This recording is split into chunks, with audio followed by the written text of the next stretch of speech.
Let's take our time right now, it's just a vibe with you. I feel alive, now I'm feeling like her to the fine, will it stand the test of time right now? I need a sign.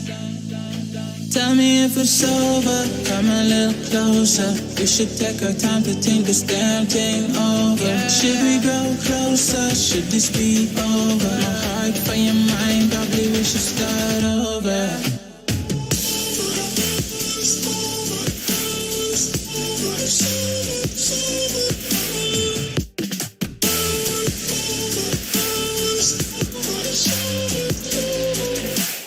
Tell me if it's over, am I your lover? Are we going solo? Or is it polo? Her face is saying don't go. I'm acting like I don't know. Whisper my name, say what you want, show me your touch. I do the same, my breath on your neck but I slowly caress. Feelings in gray,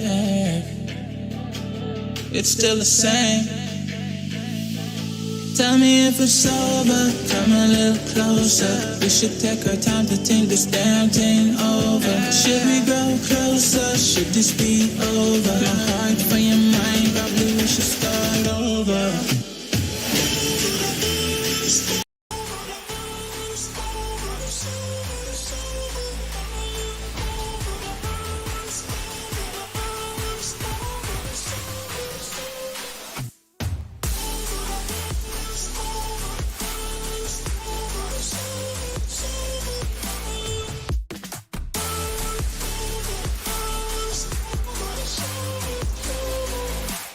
Tell me if it's over, am I your lover? Are we going solo? Or is it polo? Her face is saying don't go. I'm acting like I don't know. Tell me if it's over, come a little closer. We should take our time to think this damn thing over. Should we grow closer, should this be over? My heart for your mind, probably we should start over.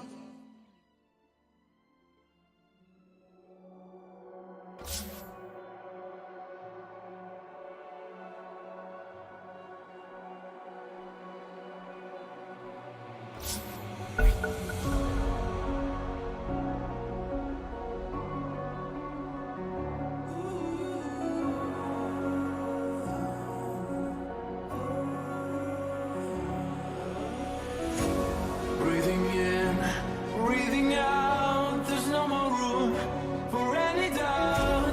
Empty mind, steady hand, just stay close, stick to the plan. I hear them coming, I hear them coming, and I'm ready as I'll ever be. I hear them coming, I hear them coming down, and I'm ready as I'll ever be.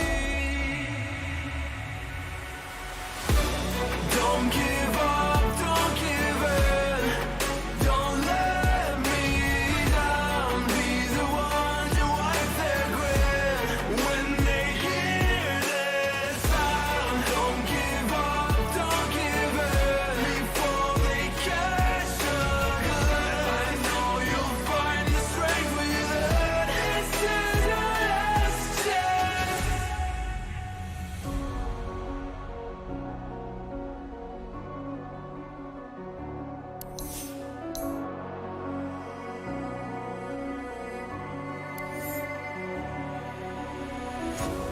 This is it, this is not a drill. Hold nothing back, this should to kill. In this leap of faith that you stand alone, but I'll watch over you. The clock is ticking, the clock is ticking.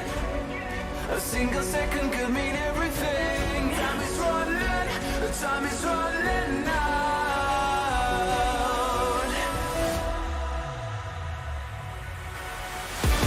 Don't give up, don't give in, don't let me down. Be the one to wipe their grin when they hear this sound. Don't give up, don't give in, before they catch the glimpse.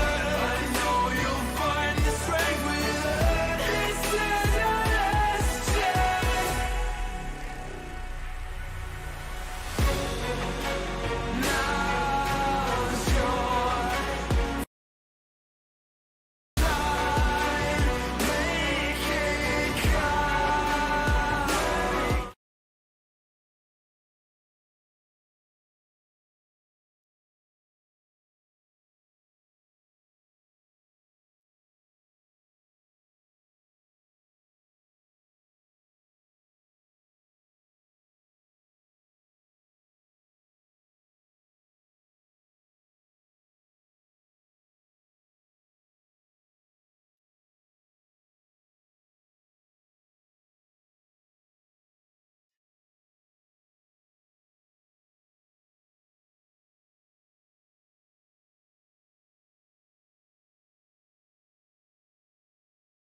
pretend to like you.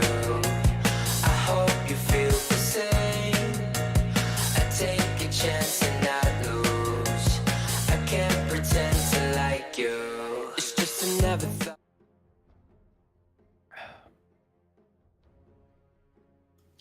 Hello guys and welcome to the ESL Malaysia ESL Malaysia 2022 EU closed qualifiers grand final. We're here in the final best of 5 that determines who gets to go to Malaysia and most importantly who gets to visit my house and eat my free food because I live here and that's the offer we've given to all the teams. We're gonna have to see. Bowie and myself will be your casters for today. Hello Bowie, how's it going? Hello, can I go to your house? No, you have to win the East closed qualifiers. All right, I'll try my best. Yeah. Good luck with yeah, that. It's a little bit late, I think, for that. I mean, I'm gonna win your heart first, and I'll tackle the qualifiers later. But yeah, we do have a draft in our hands. Betboom looking pretty good. They convincingly took down Gaming Gladiators, but they got to take down Entity. And dude, Entity is such an interesting team. Like, I love the way that I mean, a lot of people like to talk about how Pure is a very flexible player, but I actually really like how Stormer kind of fits into this lineup. I feel like there's very few teams that are first phasing Wyvern, not first phasing, like fifth phasing Wyvern. Wow, I was gonna say that Entity is the team that does it, but Betboom actually is niches.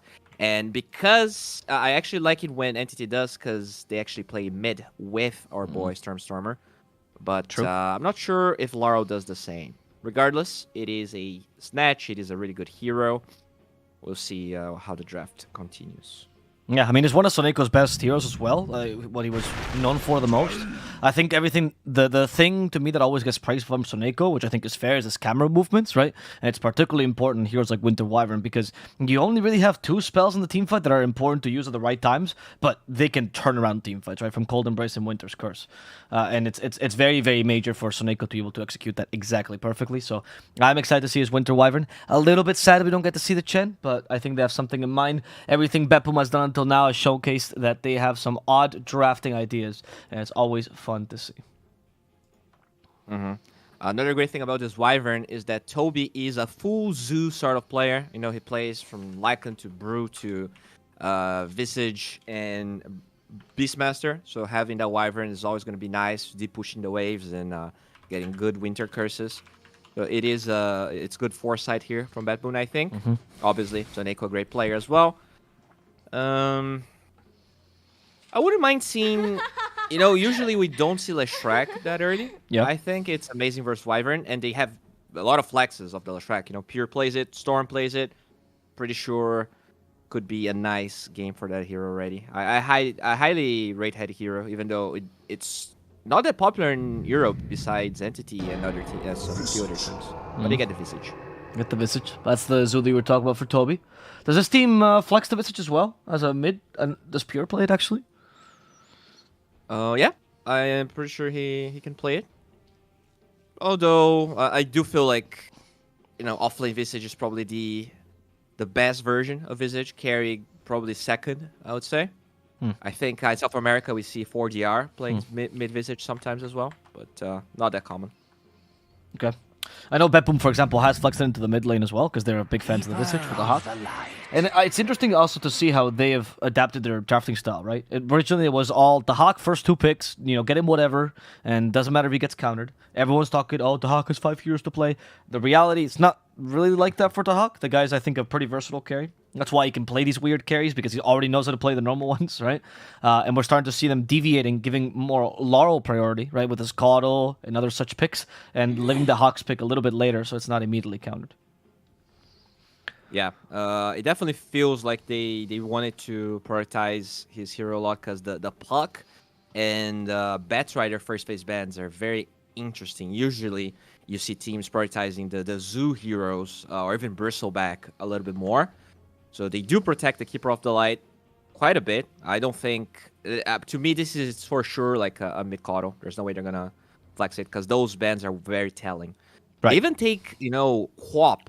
That's a hero that no one rates highly, but it is one of the best heroes of Stormer. And he did play a really good series against them, I think, in the...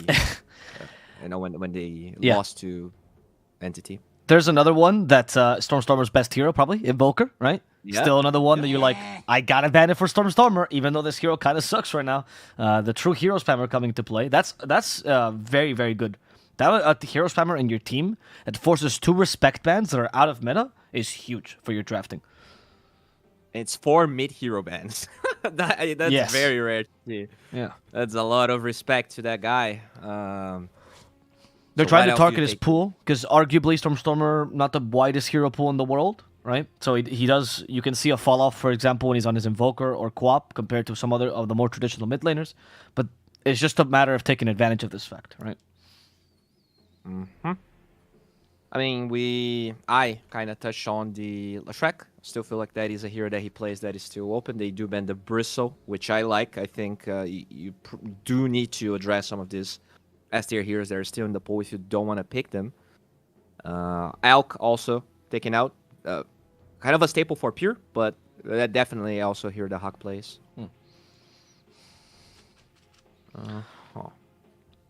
Let's see. I mean, it's the Hawk versus Visage. I'm also excited to see this because he knows what's best against the hero, right?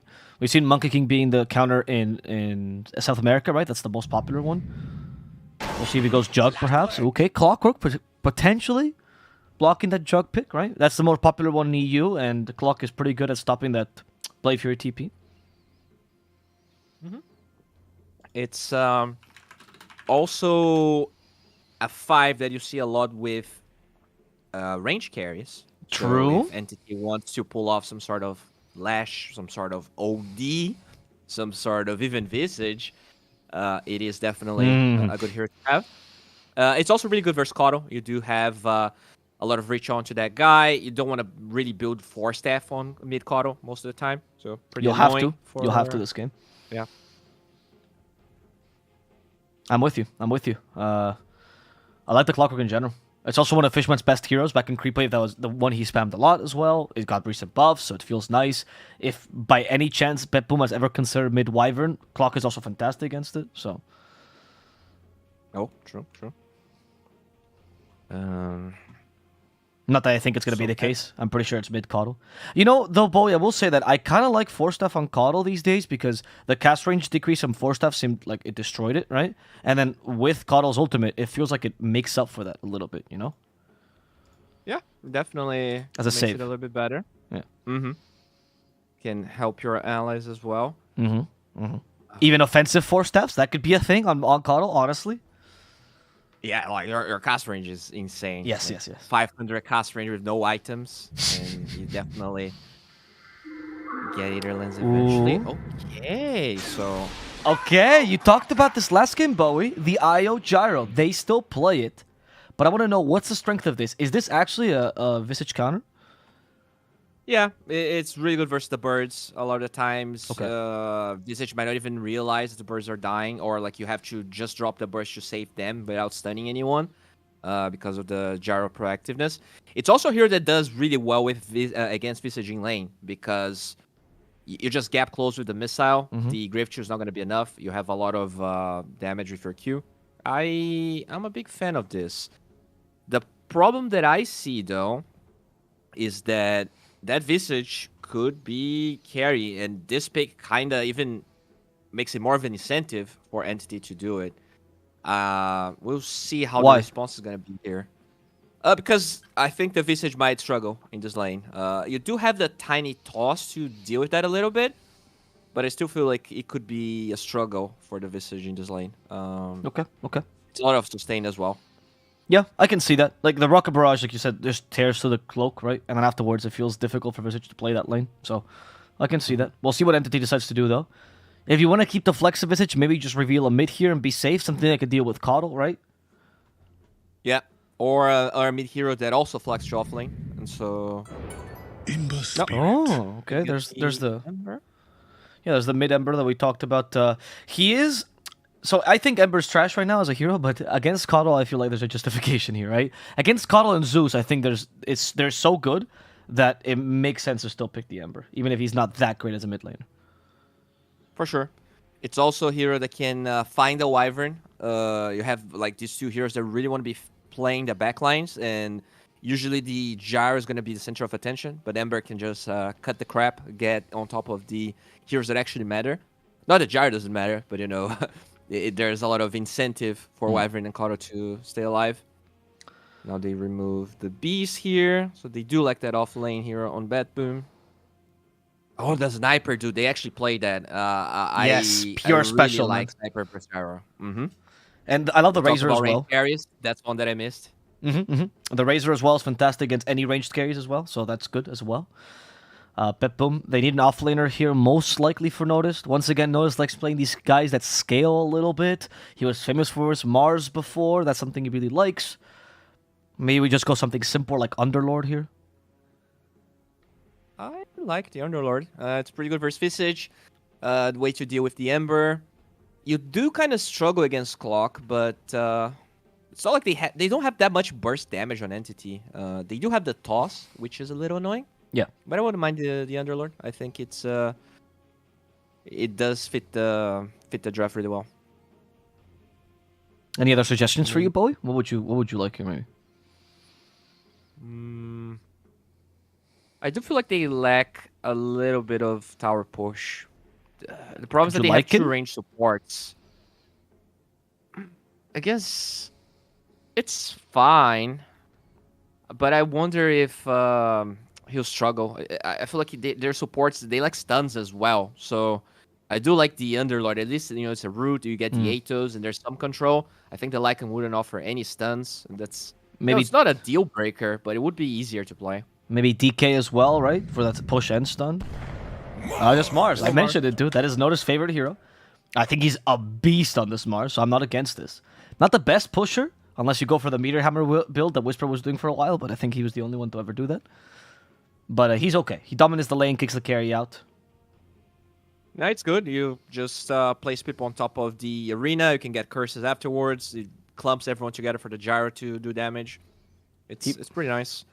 He also blocks the ranged carry potentially, right? Like good in lane, but bad in game. Oh, you're Yeah. right. Yeah. Yeah, that's a good call. So now, what do you do as Entity? Do you pick something like Luna, perhaps? That's the one pick that still is okay against Mars. Oh, Templar TA. Assassin. It's a Interesting. good lane because yeah, I mean it's a melee offlaner, so you're gonna do a lot of damage to him. You don't have a lot of ganks. I mean, we talk about the lack of stuns. It's really Right. only the Mars. Until Notice has a blink, I feel like Pure is probably gonna be able to get to all of his timings with no problem.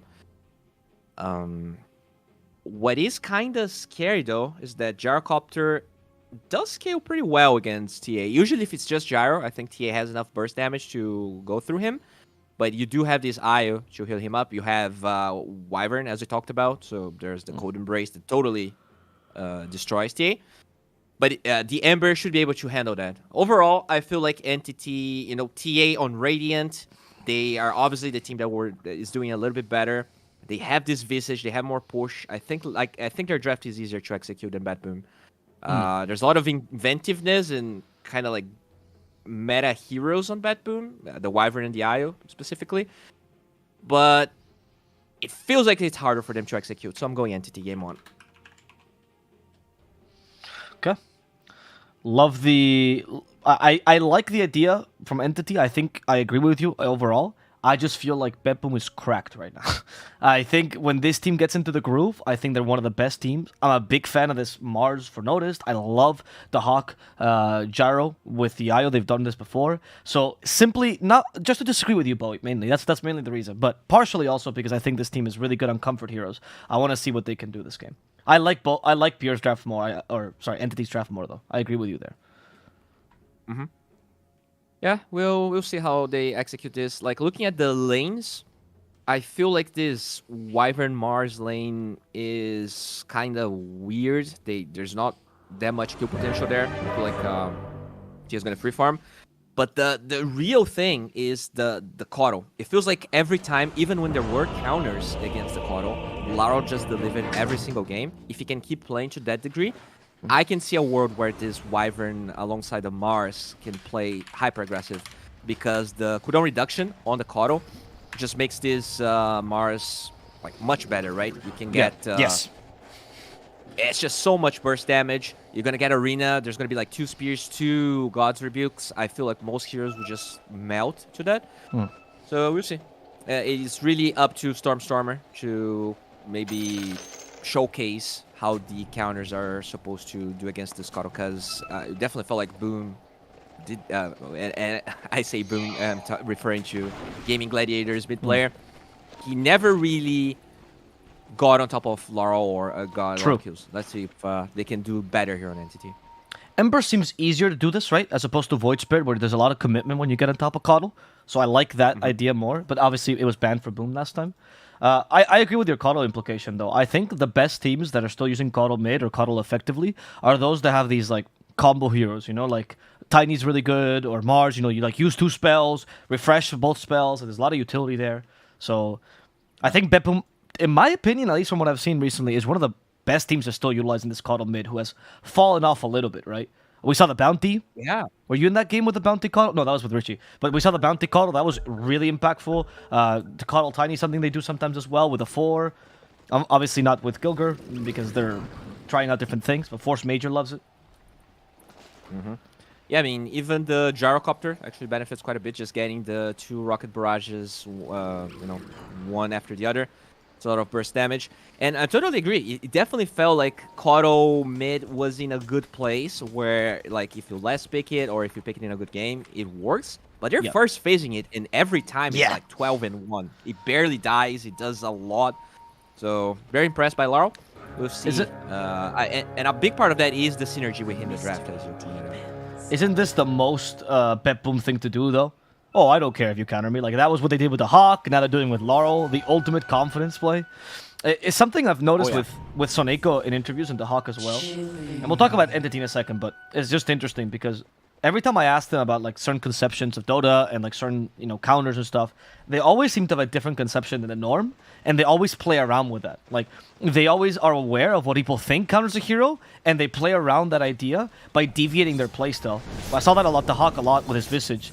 And I think it's very interesting to go anti-meta in that way, right?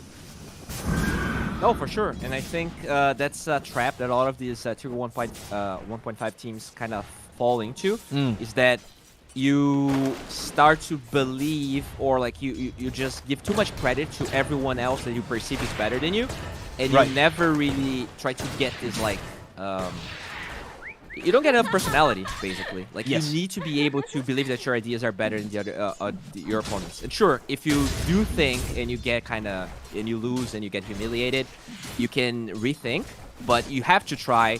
And I think it's really important. I do love what Betboom is doing here, and some of these choices. I like that you mentioned that, Boy, because I feel like Entity also fulfills that role a little bit as a team, right? Like, they came in, maybe not being the favorite, surprised everyone Western European DPC with a very aggressive and very different style with their carry especially, right? So it was a very unique thing that brought them over, beating all the other, you know, quote-unquote better teams that people would assume, because they did not care about what was the norm. They had their own meta, and they forced it upon everyone. Yeah. Good example that might not be super familiar to everyone here is Thunder Awaken, right? We always talk about them They're also, just playing whatever they think it's good. And sometimes it works, sometimes it doesn't. But you do need to prioritize what's good. Because, like, at the end of the day, bottom lane, Fishman here. Yeah, I'm looking at Fishman die. If Fishman will fall, Gilger gets the first blood. Obviously, you wanted to give it to Noticed, but it's okay. Gilger taking it is fine too. It is a 4 Winter Wyvern. What do you think we're going to see as build for this Winter Wyvern as a 4? You still see the Orchids? What's the idea behind this hero? Now, I think if you're having a really good game, Aetherlands is always going to be good. Getting there's a lot of good Winter Curse targets here from the, like, even the birds being nearby, people can just destroy. But I think 4-step is not a bad idea because we do have the clock, and we talked about, you know, Coddle not necessarily wanting to get that item. So maybe, you know, if he wants to be a bro, he just buys the 4-step and helps people. The Blink is also nice. There's a lot of options he can go for. Okay, so it's very game dependent. I see. We'll see how this progresses. It's also flow dependent, depending on, you know, he does get that first blood, so that might change how he wants to play this game, or he gets boots. So usually a lane where I think the Clockwork does pretty decent it's kind of annoying now because you might not even need to pop Arctic Burn to really get out from Fishman. He doesn't have Windlace, doesn't have boots. Nope. Fishman has been He's revealed. the one that, There are no trees, yeah. Fishman, buddy. You can just panic, panic, panic, as his voice line indicates. He's just trying to find a way in. He's gonna try to get that creep, and he will. Good job, Fishman. I am also interesting as well in what you were talking about, the flow here. It's a concept I haven't really heard before. Do you think that sometimes they're like two separate, like when you feel good in a game, you'll itemize and you build and you play differently as well? More so than just the logic behind it, but just the emotions of getting momentum, getting kills, and what that means to players? I mean, for sure, like, Ember is a good example of that. Like, if you're having an amazing game as Ember, you always go Maelstrom, right, before BTB. But if you're having a bad game, right, if you go Maelstrom, you might just lose the game because you die all the time. And so sometimes it's that's what I mean feeling-based, by flow. right? Like, not necessarily gold-based. Right. Exactly. Like, you just know that if you don't get a BKB fast enough, you're just not going to be able to accomplish your role as a mid player. So, I like it. so far, he's having a pretty good lane. I mean, obviously, Fishman? mid, it's nothing. Oh, bottom, Fishman. Maybe out the more they could shoot. They hit him with a Splinter Blast, but Notice realizes the moment he gets close to this TA, he just dies. So Gilgir will continue this aggression. Unfortunately, Gilgir's out of mana, so he can't quite kill Fishman. And yeah, let's look at this mid lane you were talking about. I mean, Ember versus Caudle. Caudle doesn't really play mid lane. He just pushes it out, and Ember tries to survive these blasts, right? That's the way. Yeah. At least, like, Ember is a hero that can... Sure, the wave's going to be blasted, but you can drag it to your small camp to kind of mimic what the Caudle is doing in a way. But obviously, Caudle just outfarms any hero in the game. It's really all about trying to use that level 6. So I wouldn't mind seeing a Kateomi smoke once the nighttime comes with the level 6 of the Ember to try and shut down this Caudle, like, from the get-go. It feels like a lot of times, once you get the Vessel, he gets too tanky to be solo killed. Even if the enemy mid player is also like strong and has a lot of items. Okay. As we're seeing here, poor Stormstormer swallowed one too many Caudle Blasts. Laurel's already reached that point as level 3 Illuminate that is kind of difficult to fight him. Blinding Light. Laurel knows this matchup. He was looking for the other Illuminate, and he barely charges it. Ooh, what an evasion by Stormstormer. He was dead, I think, otherwise. Yeah, that's a lot of resources. He used like 3. Yeah, he used 3 remnants. That means this Caudle can jungle with not a lot of preoccupation because there's just not enough burst damage on the Ember right now to get any kills on him. Yep. He also has only 2 points of Flame Guard, so even if he has that, it's going to be instantly taken out by the Illuminate. I like the Stormstormer is not full going Flame Guard though. I've seen some members going for Flame Guard build just to depush the lane and farm a bit, and it feels a little bit slow. So the point slide of Fist will help him get some ganks instead. Soneko might be one of them. Run, little Soneko. There we go. Tethers. He's gonna be fine. That Arcane Rune exuding from him. A purple aura of fear.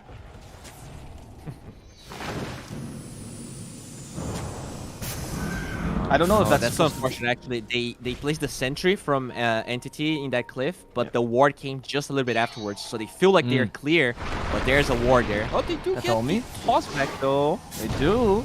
Laurel could be in trouble, but never mind. Got the Spirit Form healing a little bit as he now harasses Stormstormer.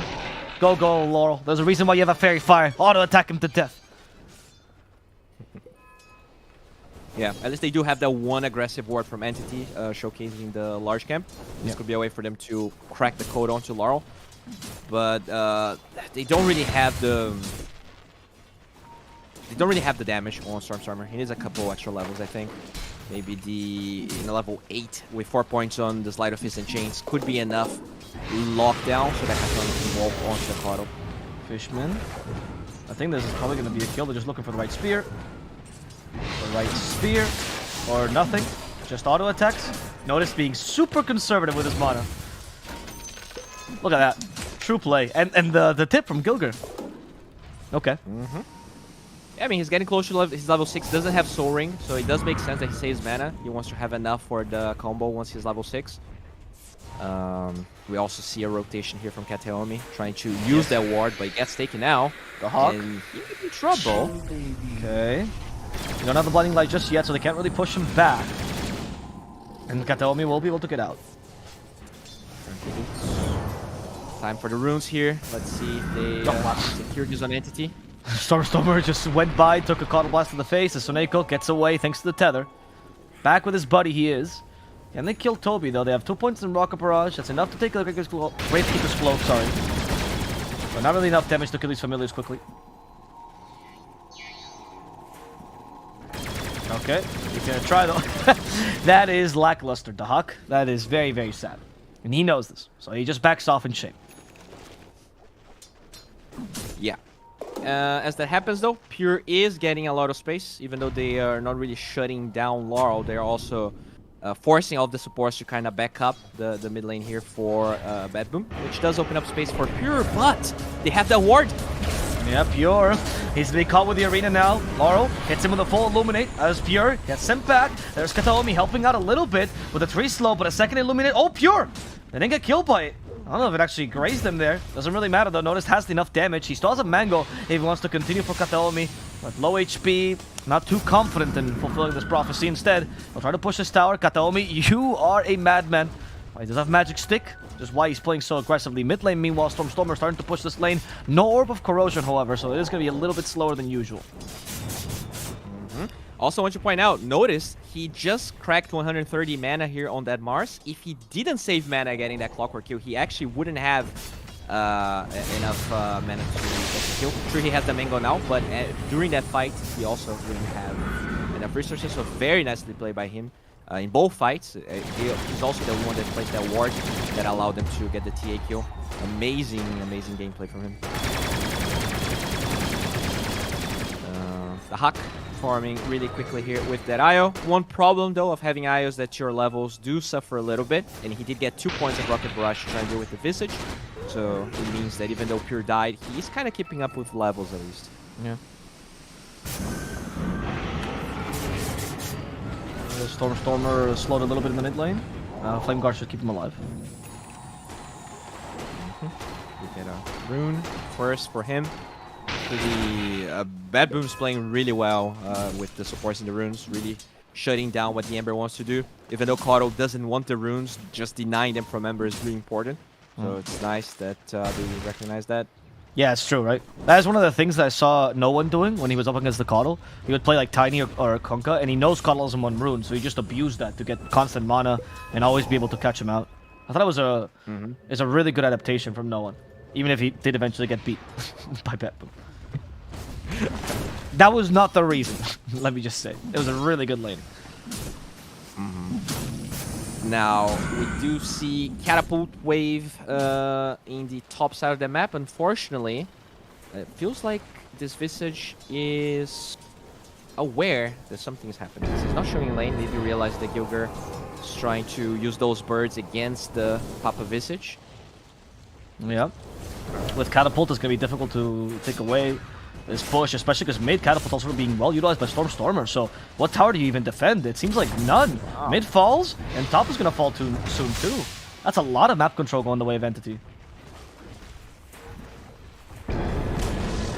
Okay, does start to get the deny. I think Gilger might be dead. I think Gilger might be dead. Oh, Gilger? Never mind, Gilger. Look, just run at him. Yeah, run at Toby. He'll never expect this. Go, Gilger. The closer you are to Toby, the less damage he deals. Oh, no. Oh, no. His weakness, the Searing Chains. Oh, fire. Oh, Gilger's dead. Bottom lane, they use an arena to kill Kataomi, so I guess it's 4 for a 4, and also a tower for Betboom to equalize this map pressure a little bit. Yeah, really good moves by Entity, securing these 2 towers.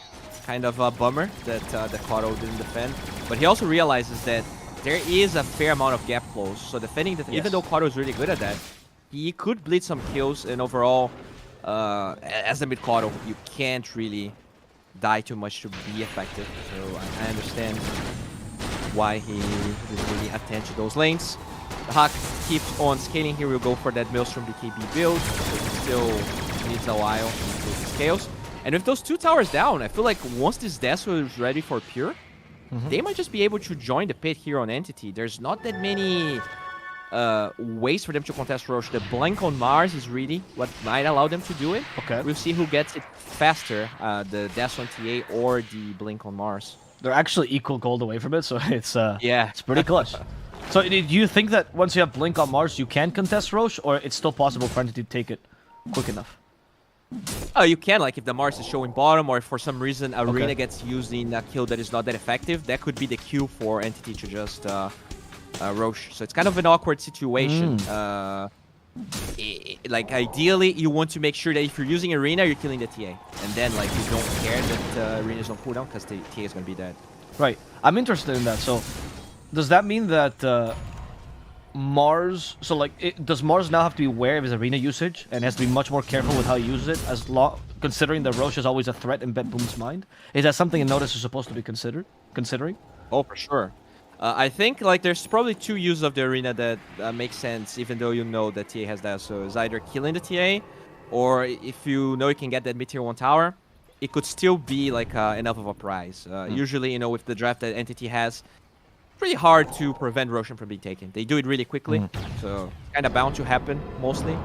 But, yeah, smoke here from Entity, trying to get control of the big jungle. Yep. If they can do that, then it is another step towards just getting that easy zone. Fishman's like, stop, Coddle! Stop with his farming! Steering chains on top of that, Avatos, and he's dead. Laurel's gone. Gilger, counter initiation. Oh, they just avoided that Winter's Curse. So it was a short Winter's Curse. They have to settle for Fishman now. Actually might just benefit them, but no, they didn't catch the Ember, which was their goal the whole time. Fishman actually TPs? No way. Fishman gets away. Kataomi is fine too. They utilized the Arena. This could be Roche. They have Dezo too. Definitely could be, but TA... She's thinking. She's walking around. Oh. Oh, there you go. There we go. Indubitably, the right Roche though. No Shout out Arena, Dano. Koto's dead, no Curse. So many spells being used, so very nice by Entity. You know, they don't necessarily force the Roche, but they get the vision first. The fight kind of happens seamlessly, and once those spells are used... No, it's rough. I understand that they really wanted to fight, get some kills here for the Mars, but the Arena being used on the Tiny is definitely not the ideal target. With this Roche now being taken by Entity, they can now start dominating, perhaps take a tier 2 now. Is usually what the first Roche is used for. TA will be very gruntled with this turn of events. Exactly. It's also a catapult wave, but doesn't feel like Entity is in any rush. That blink timing is probably what they really want to be using this for. They're also farming the BKB on the Ember. So yeah, no rush for them right now. Arena is also coming back, so looks like they might chill. Tiny though does have his blink. Okay. Oh, yes, Oh, you got the courier. Nice. What is courier? No. Yeah, it does reveal the ward though, so I don't think that might be worth it. It's a little bit of gold for your team, right? I guess. Sure. And if they do camp the ward, then it doesn't matter. The Betboom knows, because you know there's obviously Aegis on the side of Entity, not an easy fight for them to take. Oh, he got greedy. Got greedy with the spear on Noticed. Probably one kill they could get.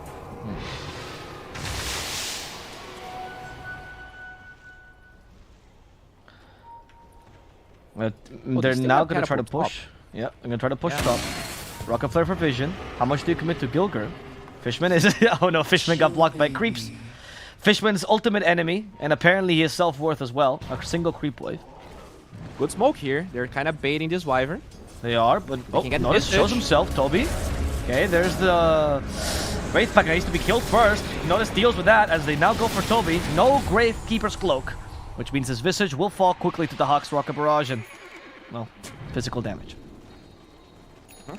Good defense there, but there's also a big opening here for Entity because there's still 3 minutes of Aegis and with those cooldowns being spent, and I guess they do have Glyph on Betboom, but there's definitely a window here for Entity to fight now that the Blink on Pure is ready, or at least flying to him.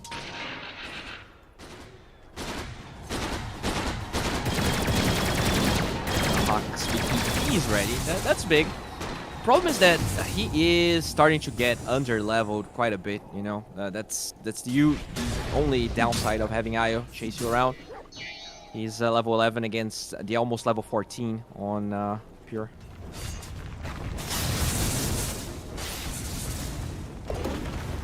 Stormstormer There's a little homing missile for him, but that's not gonna do anything. He gets away in time. Entity. They're just looking for objectives, not forcing a big fight. So they go for the small kill on the Wyvern.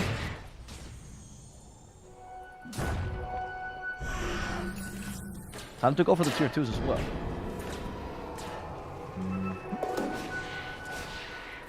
Yeah, this should be a tier 2 tower, even though there is arena.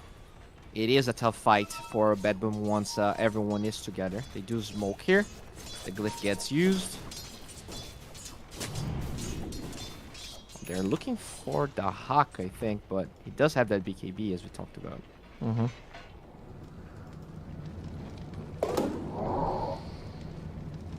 Smoke. Baiting out on Stormer. The Hawk, okay. That BKB, it gets scouted. There's the ward used. They're going for Soneko first. Break the tether. It's gonna work. Soneko's already down. The Hawk, though, still wants to fight this. Arena from Notice. Really impressive. Only catching 2 supports, unfortunately. Toby's fast enough, actually. As Fishman and Katomi die. Quick counter initiation from Betboom, who loses Notice immediately. Searing Chains now caught Laurel as well. The damage from TA is blocked by the Winter's Curse. Well done from Gilger. Making sure to reset the fight, almost killing Stormer. The Stormer avoids it in time. There's the Cold Embrace into the Hawk. But unfortunately, he's in a pickle. They still have the 2 stuns, and he can't get away. The Hawk, well, he mowed down by Pierce TA. Yeah, it was a really good smoke by Entity. They make sure that, like, one of the few conditions that is bad for Entity is if Pure is the one that's the first point of contact, Jesus. And he loses the Aegis, because he doesn't have BKB, which means Arena could be the way for them to get the second life. So they actually smoke first, even though that they lose a couple of heroes, I mean, they almost lost the Ember on Entity, it means that for sure Pure will join after the spells are used, and he can clean up, so really nicely set up there. Pure rotates, cleans a lot of kills, and now that's his BKB, so even though the Age is expiring, it kinda means he has 2 lives once those next fights are taken. Overall, pretty seamless TA game for him. Not a lot of mistakes. I mean, not a single mistake, I would say. Yeah, now Betboom needs to find... maybe they can continue baiting on these kills, but unlike the last game where we saw them really effectively baiting Gaming Gladiators, they don't seem to have the lead enough, and this TA seems a little bit overwhelming. Yeah, it's one of those weird matchups where the TA is definitely favorable for now. Like, if this goes 45, 50 minutes plus, I do feel like the Ayojaro have a lot of ways of dealing with the TA. You're gonna break a lot of the refractions really quickly. You're gonna have, you know, Satanic, Scotty. But right now, it is definitely a hard fight for them. But because the Aegis is down, they want to smoke and they fight. Oh no! Oh no, the relocate as well coming in. Okay, hopefully this arena can still be utilized. Here though, in the middle of this, wants to burst on Soneko. Soneko is surviving for now. They're going for Notice instead. Now Soneko's finished off with the root. Stormer controls them well. The Hawk tries to get away with the BKB, but unfortunately, the damage is too high. And now, at least they can turn this into a Stormer kill. Well done, Winter's Curse by Gilger, but too late to reset the fight, which means he'll also die. Notice is the only person to survive from Betboom. Yeah, tough. You know, if the spear lands, maybe that's a totally different fight. But they're also fighting into the tier 1 tower, which is one of those problems we talked about. The Claudio, in usual matches, he doesn't take towers at all, and he at least defends towers. But in this game, they also didn't defend, because there's a lot of gap close on those entity heroes. So they are kind of forced to fight into this tier 1. There's a lot of TPs going, and things just quickly get out of hand. This is gonna be lane of barracks, and that's why TA is such a good hero, you know? Gets Roshan, gets towers, kind of a complete hero in a sense. You did talk about Beastmaster being a complete hero. I think TA is a complete carry. Is it possible that the entity style of just running you down is too much for Betboom to handle? In this game or in general, you mean? In general, because Betboom, all the games we've seen, right, their early game is okay-ish, but it's really about that counter initiation, that good spellcasting and team fights. And it seems like this game, Entity, I mean, there's no spellcasting to do. TA hit and you die. Like, that's the limit of Entity's fight. Yeah, like from the games that we cast, I think Laro played either Claudio or Zeus. So in that sense, I do agree. I think that, you know, usually these better teams are better at handling that sort of playstyle. Because I feel like it is one dimension in a way. You know, as we talked about with heroes like Ember, that sure, the Ember died a couple of times, but he's tanking spells. Like, he's actually forcing the hand of the opponent so that the carry can clean up. And that's usually how, Dota's played. It's not the only way, but it's definitely sort of the standard way. Speaking of the Ember, finds notice here. This should be a kill. Oh, nice dodge. Gilger at least gets the Winter's Curse off this time, and thanks to the creeps, he has a little bit more time to get away, but Kataomi will stop that, toss him back. He's dead. Noticed as well, in a similar position. And did he take 2 and more down? That's exactly what I mean. Like, the Ember shows up, he wastes the spear, he wastes the curse, and they get 2 kills. Heroes like Zeus and Kato, they can't, there's no way they can do that. Like, the way the hero functions just doesn't allow, which means that everyone else in the team is, in a way, playing a different game. And, like, if it suits your team, maybe it's good, and it worked for Betboom so far. Oh, they do have their number. That's First that IO. The Hawk now is target. His BKB's not going to save him from this physical damage. He's hoping that Pure will just desist, but Pure is going to follow him through to his death. Laurel in the trees, been scouted by the Rocket Flare. Also, the Familiars. Laurel doesn't have force enough to go to the high ground, unfortunately, though, which means they can just jump and block him in his path and kill him off. This tier 2 is not even their main goal. They could just go mid if they wanted to and force the second lane to racks. Honestly, range is not that important. Maybe just take tier 2 and start forcing the mega creeps. Yeah, I mean, Roche is going to spawn, so they can either take tier 2, they could also just collapse. Roche too. Yeah, Rocket Flare scouts it. There you go. That's definitely the objective. Do you leave someone behind? Man. Yeah, Toby is left behind to take care of the tier 2, and that way this leads into the push, right? To the high ground. Oh, bottom. Yeah, there you go. TP's being forced. That's the best play style here for Stormstormer. He's actually being very impressive with Ember. I feel like a lot of times Ember can look a little bit underwhelming, but he is giving a masterclass. Like, they've been so many heroes of this guy, and he still delivers with his Ember gameplay. Okay, so yeah, now for Betboom, it really is tough. I think ideally what you want to do is probably fight outside of your base. I know it might... I really feel like what they're going to do instead is just give away the top tower, the top lane of barracks, though, because they do have a tier 2 tower, and they might feel like waiting the ages out is the way to go. I just feel like it's going to cripple them way too much. It doesn't feel like the Mars is going to finish BKB in time. He actually ended up going for Halberd, which is not bad versus TA. Probably the best choice, right? Yep. But it does mean that, he can get chained and tossed back. He's not really living through these fights. Oh, man. The butterfly, though, on the Hawk, definitely a nice addition. Although, because he has to, like, he's so poor and has to buy the Eagle Song to have the items, it means that the TA can adapt, and Bloodthorn is going to be purchased in 500 gold. Oh, wow. That was a very quick Bloodthorn. Why the Bloodthorn over the MKB here? He actually had MKB queued up, but he probably felt like they'll be able to silence the Wyvern. There's a lot of heroes that have high impact spells that don't have any of these spells because they are so underfarmed on Betboom. Even the Mars, right? He'll just get that silence, and there's no arena, there's no spears. Yep, true. Sure, he gets the halberd off, but I'm sure the team connects and he dies anyways. Fishman? Wow. He sets up his flag. This is my territory now. And this way he's not going to be blocked by creep. Fishland. Yeah, Fishland. Oh, it's actually the creep wave flag as well. Which, by the way, some people don't know the story, but the reason the creep wave is called creep wave is because Ramsey said that Fishman is less... He would rather have an extra creep wave in the game than Fishman. And that's where the name comes from. Yeah, that's the earlier joke where people... Well, they don't know the story of Fishman. It's okay, this guy is standard of the tier 2 scene. Good friends with Amar and BZM as well, that's where they come from as well. Amar asks OG if they can include Fishman in the team every 2 weeks or so. Yeah. I did hear that story. Maybe one day. They're having a lot of visa issues with some of the OG players, so yeah. Maybe that's the way. Fishman's a great guy, apparently. Everyone that's played with him talks highly of him as a person, right?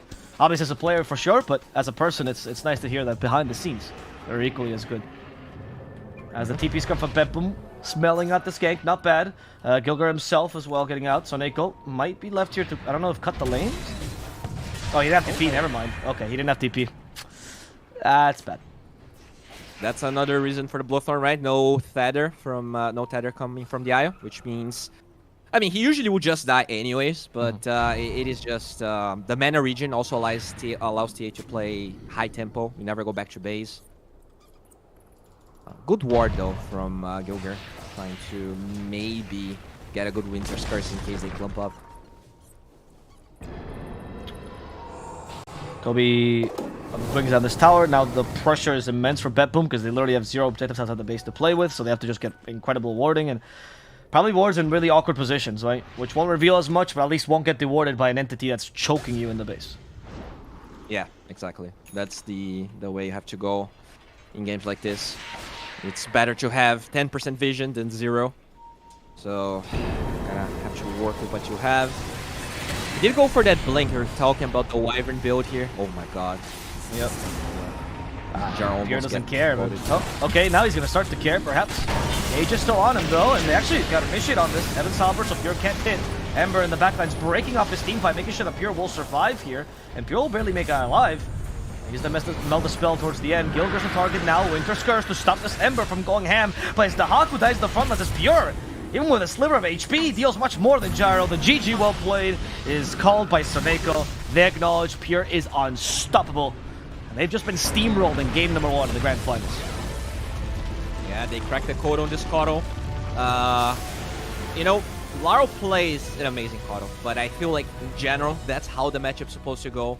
Like the Kodo just plays afraid. You lose towers because the Kodo doesn't want to be defending the towers. And he even went for that force that we talked about, which meant he didn't have a BKB, never finished his eggs.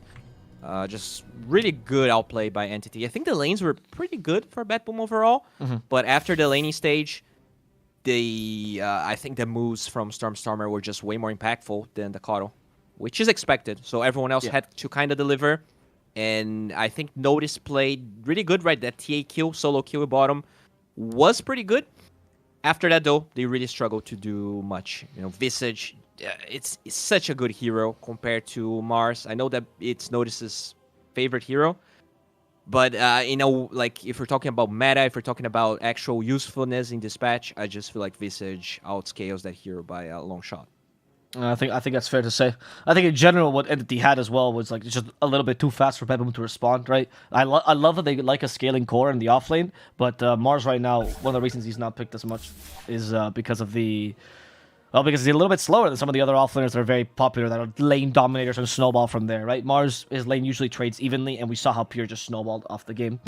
But we'll see what happens in game number 2. Betboom just needs to propose a different strategy. Sometimes these games seems like they're outclassed, but it's just that Entity's strategy was too fast for Betboom to respond. We'll see what Betboom comes up with in game number 2 as we take a small break and come back with that second game of the series.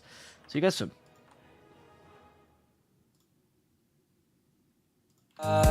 You were sitting next to me, I don't understand. It's just I've never seen you smile. You wanna make out, give me a second. It's just you never talk, I never listen. When do we fall in love? Make up your mind, honey, 'cause I can't pretend to like you. I hope you feel the same. I take a chance and not lose. I can't pretend to like you. I can't pretend to like you. I hope you feel the same. I take a chance and not lose. I can't pretend to like you.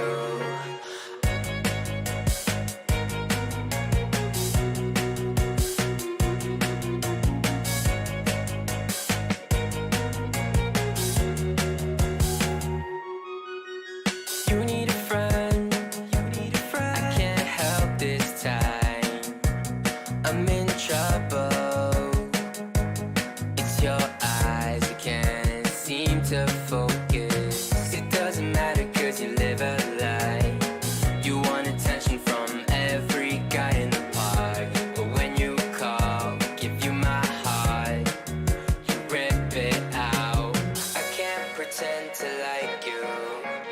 I hope you feel the same. I take a chance and not lose. I can't pretend to like you.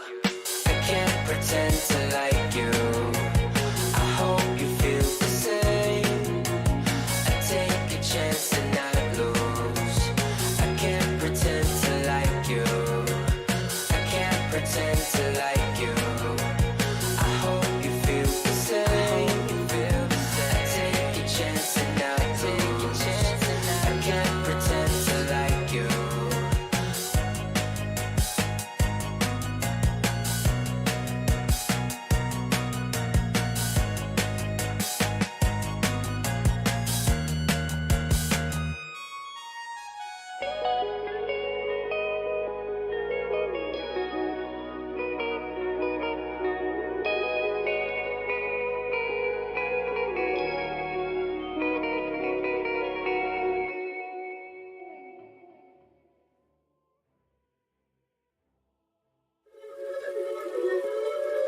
Yeah.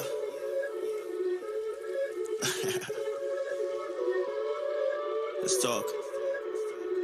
Look, ayo, we rose from the dust to the sun. They claiming that we the one, never one-on-one. Teamwork till we done. Sent on a mission, we got ambition. Never scared, we won't run. Never one and done. Some sit back and some like the hunt. I pick my teammates up when they fall. And if I ball, we all ball. Crashing balls, crossovers and all. Just call us the balls. Don't fear nothing, call us galore. Serving them all. We outside, we barely indoors because we gave it everything when we had nothing.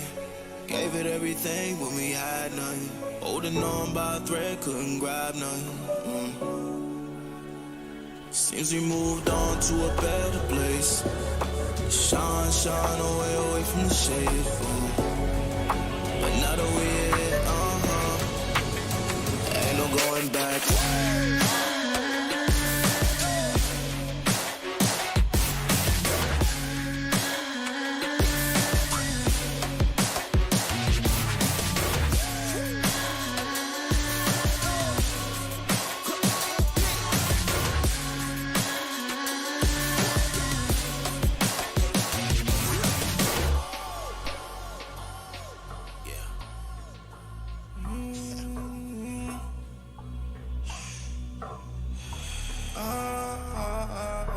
This is the moment to go. This is the moment to shine. This is the moment to show. Show me the rocks you could climb. This is the moment to feel the path like you legally blind.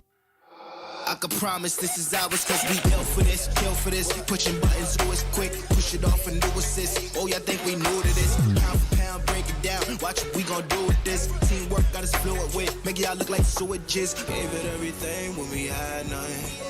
Gave it everything when we had nothing. Holding on by a thread, couldn't grab nothing. Seems we moved on to a better place. Shine, shine away from the shade. But now that we're here, ain't no going back.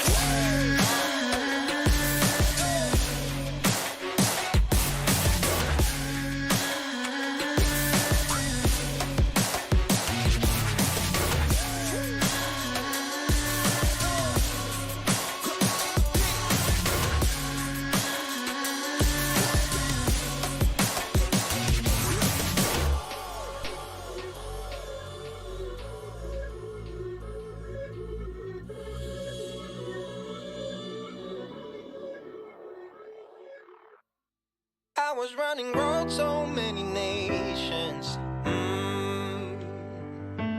Even when it's so sweet, I end up seeing red. Is it such a ghostly revelation? I may have fucked up all my chances. And we ain't sleeping on the floor again. We never sleeping on the floor again. For the ones who didn't make it out, for the ones that didn't see the life, for the ones that never cared, never gave a thought, found no happiness in that brand new car or the house you bought. I see you talking about the love you lost, and it was gone like way before you ever thought it was. Yeah, I took my time, no quick ones, quick run, quick gas to get back there. Hot roads, I didn't think I'd come back fierce, cause I was running road so many nations. Even when it's so sweet, I end up seeing red. Is it such a ghostly revelation? I may have fucked up all my chances.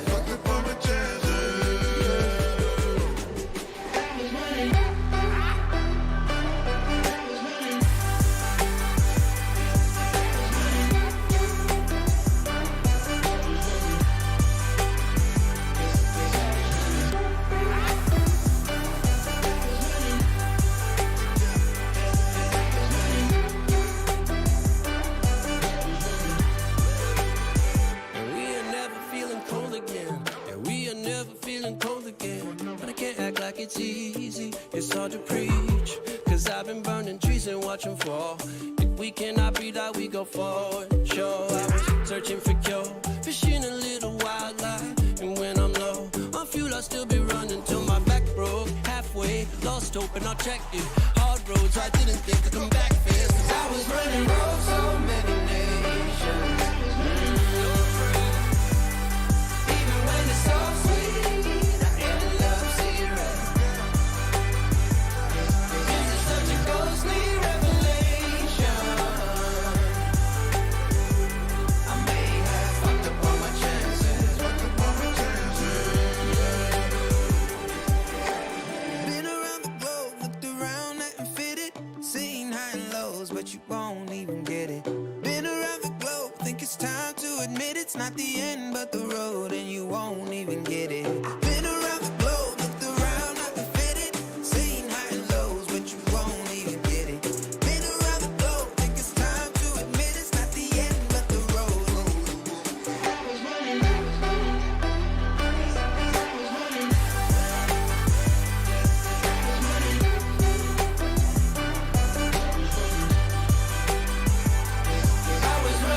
so many nations. Even when it's so sweet, I end up zero. This is such a ghostly revelation. I may have fucked up all my chances, fucked up all my chances. Yes, I was running, I know, I know.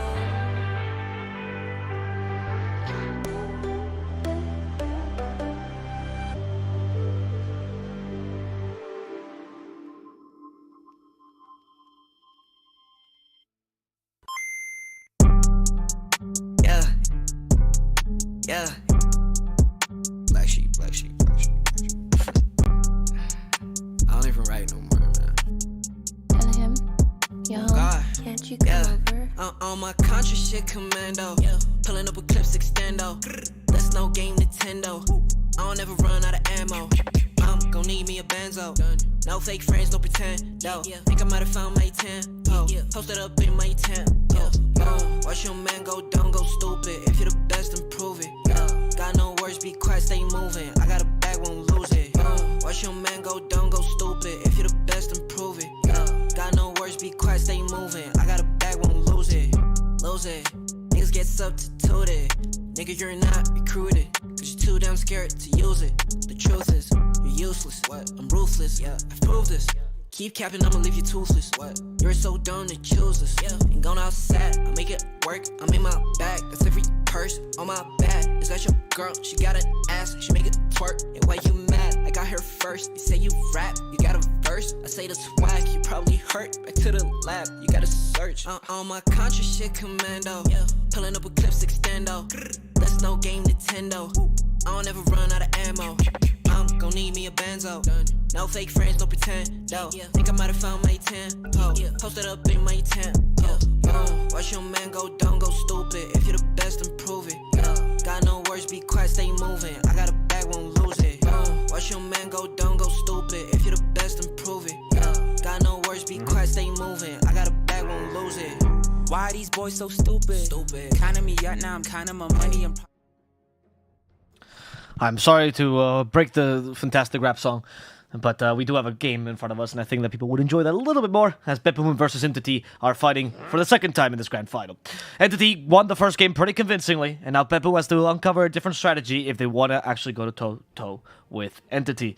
Winner will be going to Malaysia. Your caster will be myself and Dota 2 Bowie. Hello, Bowie. Hello.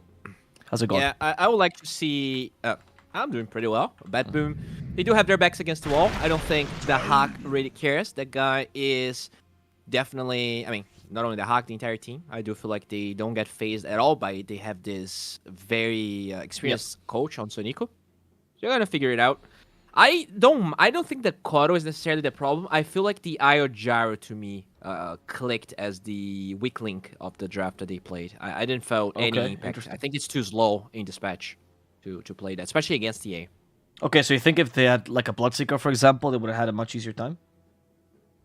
Yeah, I think Bloodseeker would find. The problem is that like for you to get Io Gyro, you pick one after the other, right? You can't like if you pick Io first and then try to last pick your core, a lot of those pairs are going to be banned, and that just allowed them to get the TA to totally counter the Gyro. And now they probably get the Zeus. That's going to be Larl's hero, but you know he can flex. Let's say he's flexing. But I think he's just gonna be playing the hero again. I mean the 'cause Hawk, they right? always first face his hero. The Hawk, right? Wait, what? Yeah, not Laurel. No, I'm talking about Zeus. Oh, Zeus. Oh, okay, Yeah, okay. Sorry. You're right. Now I see the Visage, and I was like, oh, he's clearly talking about the Hawk, because he's the other person that also never flexes. I mean, you know, if you can't win by only showing one of your cores first pick, maybe you just show both, and they're like overwhelmed by this idea. I think when it was Force Major, they did flex the Zeus. So like, even though they haven't done it here, it's not out of the question. That's it. I have nothing else. Yeah, I'm sure he can play the Zeus, but it definitely feels like he's comfortable with these mid heroes that kind of play from behind. And I mean, now that you mentioned the Hawk's Visage, it's if they do actually give those two heroes to the two cores, I'm not gonna lie, it feels a little bit underwhelming. It's not very often that just picking two cores like that really works. And I love this Wyvern response. It is the same thing that Betboom did against the Visage they predicted Entity was going to pick. And that's what happened. I think Wyvern is even better for Entity because, as we talked about, Stormer does play mid-Wyvern. So you even have a layer of flex there. I'll say the first phase of Entity looks not much better, but better. Okay. The Winter Wyvern is actually a pick that the Hawk had mentioned previously in interviews about being like an actual good counter to Visage as well. Back then, when we were asking him, was pre-Stockholm Major, so Winter Wyvern was not really the popular pick that it is now, right? It's kind of grew popularity in Stockholm Major, but he's definitely thinks that hero just like you just shred through Visage. And as you spoke about, right, Stormer plays it, and so does Fishman. So and even I guess Kataomi as well. So they have actually Kataomi likes the player a lot, so they have a lot of flex here. Yep. For sure. They do have the Tiny here, which could be flexing to mid, but yeah, you're right. Kataomi could maybe play that guy as well. In terms of the bans here, you're going to see the clock being removed by Entity. Interesting. It is... Does this indicate, like, mid-Wyvern, perhaps? Because it is one of the harder heroes to go against Wyvern mid, until the Axe comes up. Yeah, it could definitely indicate that. I do. Yeah, I mean it's fine. They probably also feel like Zeus and Visage are gonna be the core heroes, so banning supports in general is gonna be very valuable for them. Okay. Although they do take the Night Stalker here. Also here that is pretty good versus Wyvern. You might be onto something with your prediction. Just those heroes that just gap close and kind of shut down what Wyvern wants to do. Yeah, makes sense. Like, they're protecting it, so it leaves the option to the flex open, so perhaps that's also part of the idea, right? Not necessarily they're putting in one or the other position, it's just making sure Wyvern has a good game, and since it's 8th pick, who knows, right? It's just weird usually to have the 8th pick support, right? You have to figure out a way to utilize him well. Totally agree. It definitely amplifies the chance that the Wyvern is going to be a core with those bans. They at least want to keep the flex open, as you said. In terms of the bans here, Bristle is one of the heroes that we saw both teams actually play, and it is 15 for Betboom. So I think they probably don't want to ban it if they want to pick it, because but that would also make it very awkward because you would have 3 cores being picked in succession. Right. And that would also mean the Hawk's not playing Visage, which it's a little bit unlikely. Yeah, like if you picked Bristle, then probably you would ban, or if you're thinking of picking Bristle on 15, you're probably thinking like DP ban, something like that, you know, to make sure to protect him. Yeah. I actually, what was I casting? I saw a DP just totally cripple a Bristleback. I think it was an A. It was... it happens often. What's KDU? Yeah. I think we don't see that much Bristleback in South America, so I'm getting used to being literally picked or banned every single game. Okay, that Viper might indicate... there's the Bristle ban immediately. They don't want to deal with it. No way we'll give you that. And they get the Brewmaster. Okay. That's definitely going to be a core pick. It is good for Wyvern, right? Just lifting it up, you get a way of looking into the depths of the team fight to find a Wyvern, lift it up.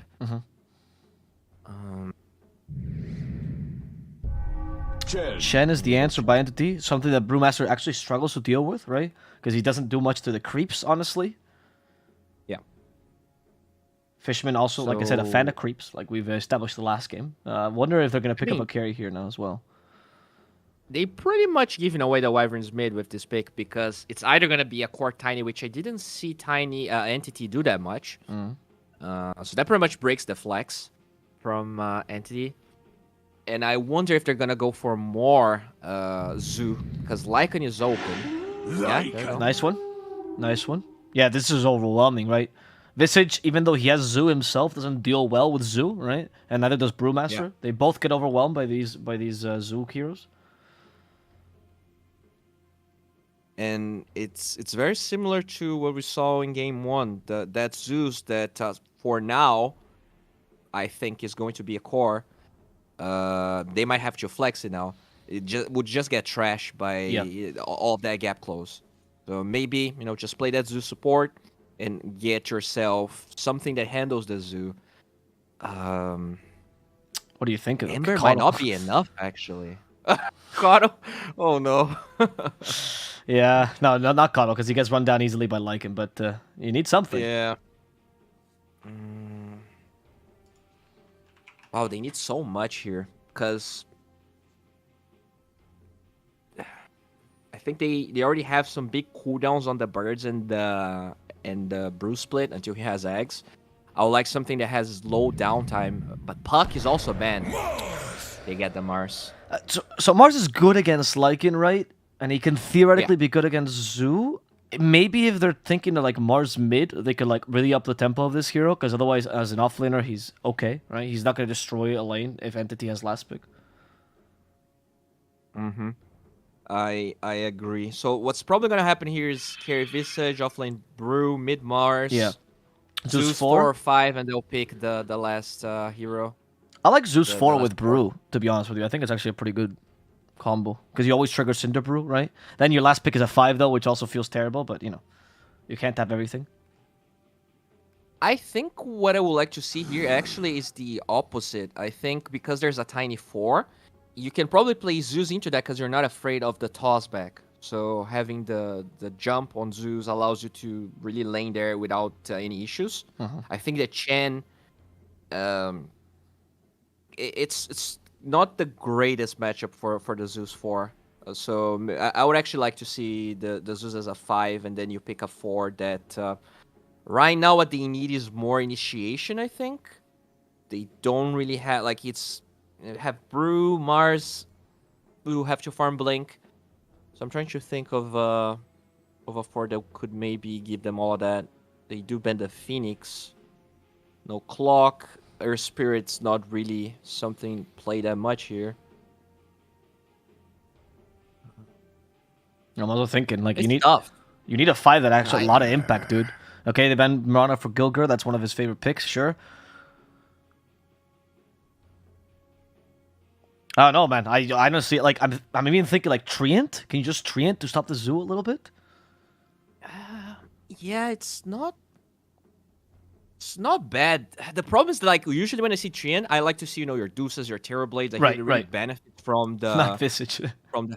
Exactly, from the fact that you're delaying the game, but Visage doesn't strike me as a hero that's going to benefit that much from it. Okay, we need a carry for Entity. Betboom was assuming they're going to play fast. I think so as well. What could be a fast carry here for Entity? Could they TA again, actually? It's open, right? Yeah. I wouldn't mind to see the TA. You have all of that Zoo, going to conquer a lot of map control, can Roche. If they want to do something that really crushes the Brew, could maybe see a Sven. Fast Blink hero, gets BKB against Mars, melee Slow, hero. though. Or slower, right? It is. Huh. What else could they pick here? Jug is open, right? Yeah, Jug seems like a fine pick as well. Okay, that is not what I was expecting. Yeah. There's Me too. nothing in the chrono. I guess there's Wyvern, right? Oh, You're gonna. I mean, usually you don't think of Wyvern, but it's a core Wyvern, so the right clicks do like actually Oh. do that decent damage. Actually, yes. No, you're right. Good point. Assuming it is a core Wyvern, yeah. Guys, I crawl them. Wyvern, Winter, Arctic burn them. Arctic burn them. I mean, it's not the combo, but sure, I'll take it at this point. It is a good hero against Mars. Very good hero against Mars and Brew, so. Oh, That's a Gilgir I- special. That is a classic Gilgir hero. that is a good hero. I do like that. They definitely. Oh, Oh, no, they did so it's a tiny. Zeus mid, huh? They did Zeus mid. Yeah, I kind of expected that. So that means it's a Soneko Brewmaster. Ooh, Okay. Okay. No, wait. My defense first, bro. We've seen Brew 5, right? He's kind of a high tempo 5. His lane is not the best lane, right? But once he gets 6, he's one of the strongest ultimates in the game. He can delay games really easily, and he can be impactful for the first like 20, 25 minutes, which can help delay. He also has decent deep push as a 5. Now, go ahead and rip it to shreds, please, Bo. yeah. So I agree. The problem is that when you have supports like Brew that are kind of like mediocre, and then they get super strong at 6, you want to have a carry hero that has a strong lane. Yeah. Because when I look at this Visage and Brew, I just imagine a lot of range creeps being denied. I imagine them struggling to fight for pulls. I feel like Sonic's going to be under-leveled, and the Brewmaster Power Spike might delay like his effectiveness in this game. If that proves, if I'm proven wrong and he gets a fast level 6, then for sure, like Brew can be a really good position 5. I just look at all of this Zoo and Entities draft once again just looks way too easy to execute. And I look at Betboom and I'm like, all right, mid has the same problem that had in game 1. Hard to really create impact, doesn't break team fights, doesn't force anything. Sure, it handles Zoo, but it can also be Dovin. Like they can just dive the Zeus, and that little jump, usually very effective actually, not against Lycan.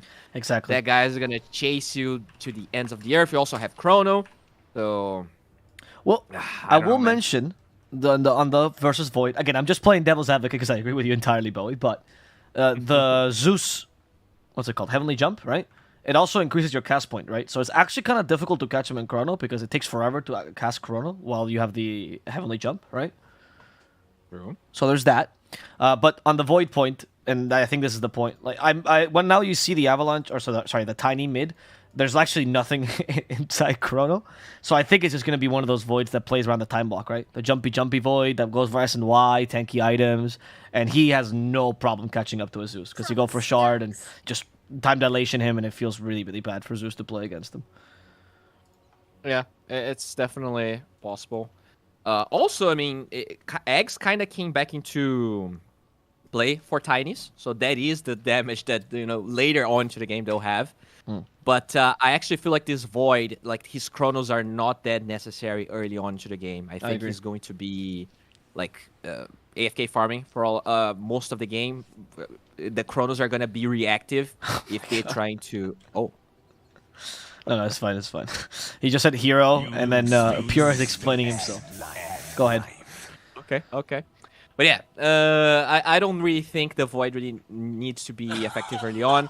It's all going to be about these lanes, and the lanes on Betboom, they don't strike me as super strong. I guess this Mars Hoodwink one is pretty strong, but the safe lane is so weak, and you're against a Lycan. So I just fear for what Toby's going to be able to do this game. Lycan, when he's unchecked, he is just such a force. Yep.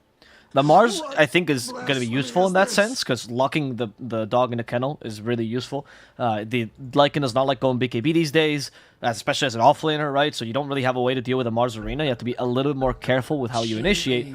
But I agree with you. I think it's a little bit difficult for Betboom to execute this. But we'll see, right? Their lanes could be really good. The Hoodwink Mars lane is also a very strong lane, but it's not the easiest to execute either, because the way you have to play this lane, because the Spear of Mars destroys a tree when it ends, you actually can't bushwhack after Spear. It always has to be bushwhack first into Spear, because otherwise the bushwhack will always bushwhack them to the closest tree, which is the pin tree, and then get destroyed immediately. So it's not an actual combo. There's the pushback. There we see it. Got Rebuke though for use first. That's going to be a slow.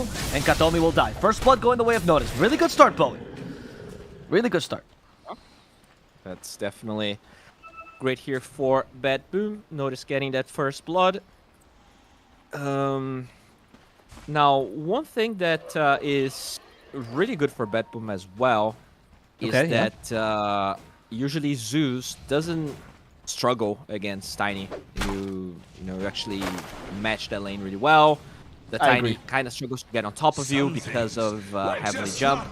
You also have that health talent at level 15. It makes Zeus really hard to be exploded in the mid game. So, we'll see. I actually think the Zeus counters the Tiny mid, if I'm honest with you, so I'm with you there. That's why I was kind of surprised by this. Gilbert, they really want this rune, huh? Laurel has taken a lot of damage. Luckily, he used no spell, so Time Dilation won't do anything. In pure reveals, he went for Time Dilation level 1. Don't know how impactful this is against some Mars and Hoodwink lane, but... Oh, look at that. Fishman. Oh, I thought he was going to eat that tree because Gilgir actually used his own branch to get the bushwhack for the room there. Nice. I mean, I'm not sure how worth it is. I guess you spend 50 gold, but you get how much? 40 for everyone? It's definitely worth it. Yeah, that's a cool play. Oh, they're actually tri-lane top. Interesting. So they're going to tri-lane to deal with a Void. He has no time walk, so Pure's actually screwed? Can they? Yeah, Pure, don't walk back, Pure. Oh, no. I think he misclicked. I want to say he misclicked, or he got really greedy for a last hit, and he went back in, and they allowed him to kill him.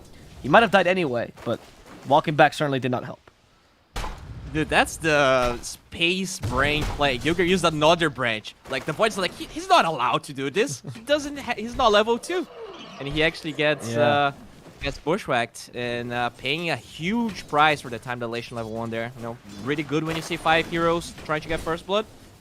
But it weakens their lane, and that tri-lane, as you pointed out. Not really a tri-lane, but it allowed them to get a kill on the Void at least. Just the initial kill, right? Which is something we see often. But they do leave an interesting composition, right? The 2 ranged heroes top and the 2 melee heroes bottom. What do you think is the logic behind this, Bowie? It's just that Lycan's not really a heroing lane. He doesn't really harass you, so you don't really fear being 2 melees in this lane. You're actually probably favored anyways, because we both can hit the Lycan Toby Lycan. In the mid lane, we do see pretty even match. I think, at the beginning, Tiny has the advantage because of the base damage, but as it moves along, Laurel should pretty much free farm here.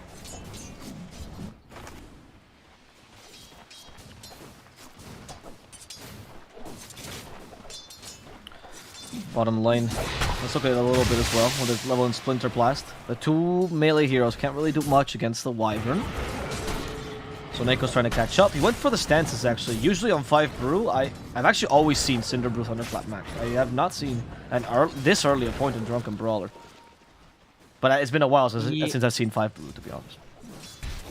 I think it's like the mana is a pretty big problem on this hero. Like, even as a core, kind of struggle with that. So that's true. He, because he's this Brewmaster, probably doesn't want to be spending so much money on mangoes anyways, because you really need boots. This hero, like, if he has no mobility, it's really tough to actually be useful in those mid-game fights. I can see why, but it's probably only 1 point, and he'll get more points of Cinder Brew and Thunderclap as he gets more levels. It might have to do as well with the fact that you have to go for Thunderclap level 1 because they want to get the first blood, right? And honestly, Cinder Brew is a much more mana-efficient spell in terms of damage compared to Thunderclap, which is really mana-hungry, like you pointed out. But there's nothing to trigger the Cinder Brew in this lane until you get Spear, so it's... The anti-synergy is clear. And notice, by the way, saving points, he's going for a full God's Rebuke build for now. Yeah, Yeah, it just goes to show that they feel like, alright, we're not really going to kill them, they're not really going to kill us. So, in case he needs a point in Bulwark, in case Toby gets level 6 faster, he can actually get that point. But yeah, he might learn the Spear here. This is a level 2 Wyvern that will die. Yeah, the Spear. Oh, apparently not, actually. They decided to go for Toby instead. So Neko trying to run away, using Drunken Brawler for a little bit of extra armor. And nobody will die. Unfortunate. Oh, he missed the Spear. Okay, I didn't see that. Yeah, missed the Spear on the Wyvern. Ended up hitting the Lycan. Or did Lycan try to block it on purpose? We'll never know. Well, let's say that. Let's say that's what happened. Yeah. Yes.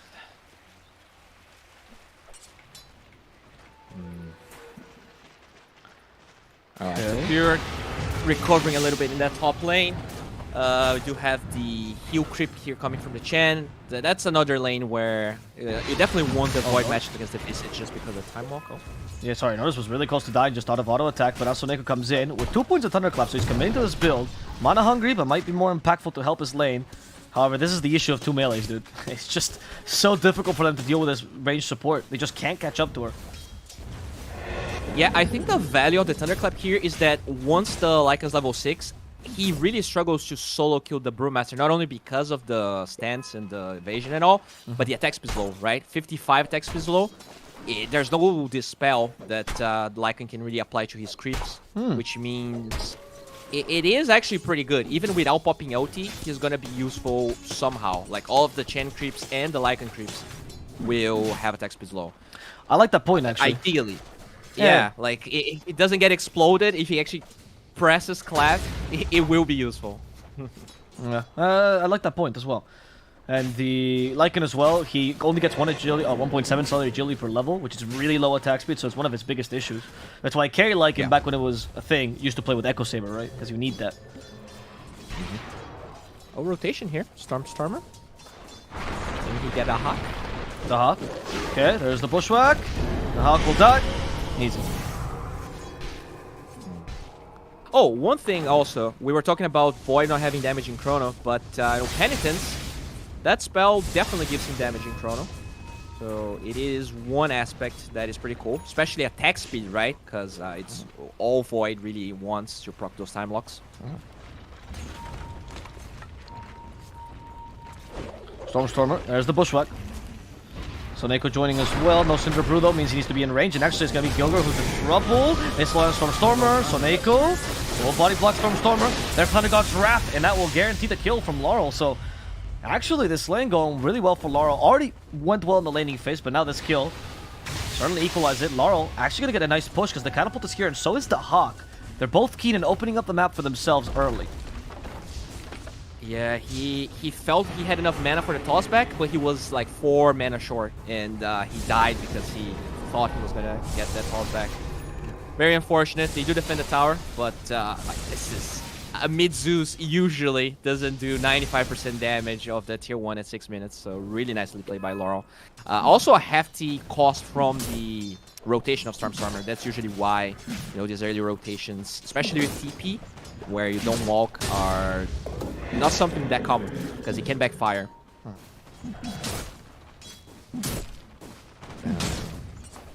Lycan pretty much has his Helm of the Dom here. It's 200 gold.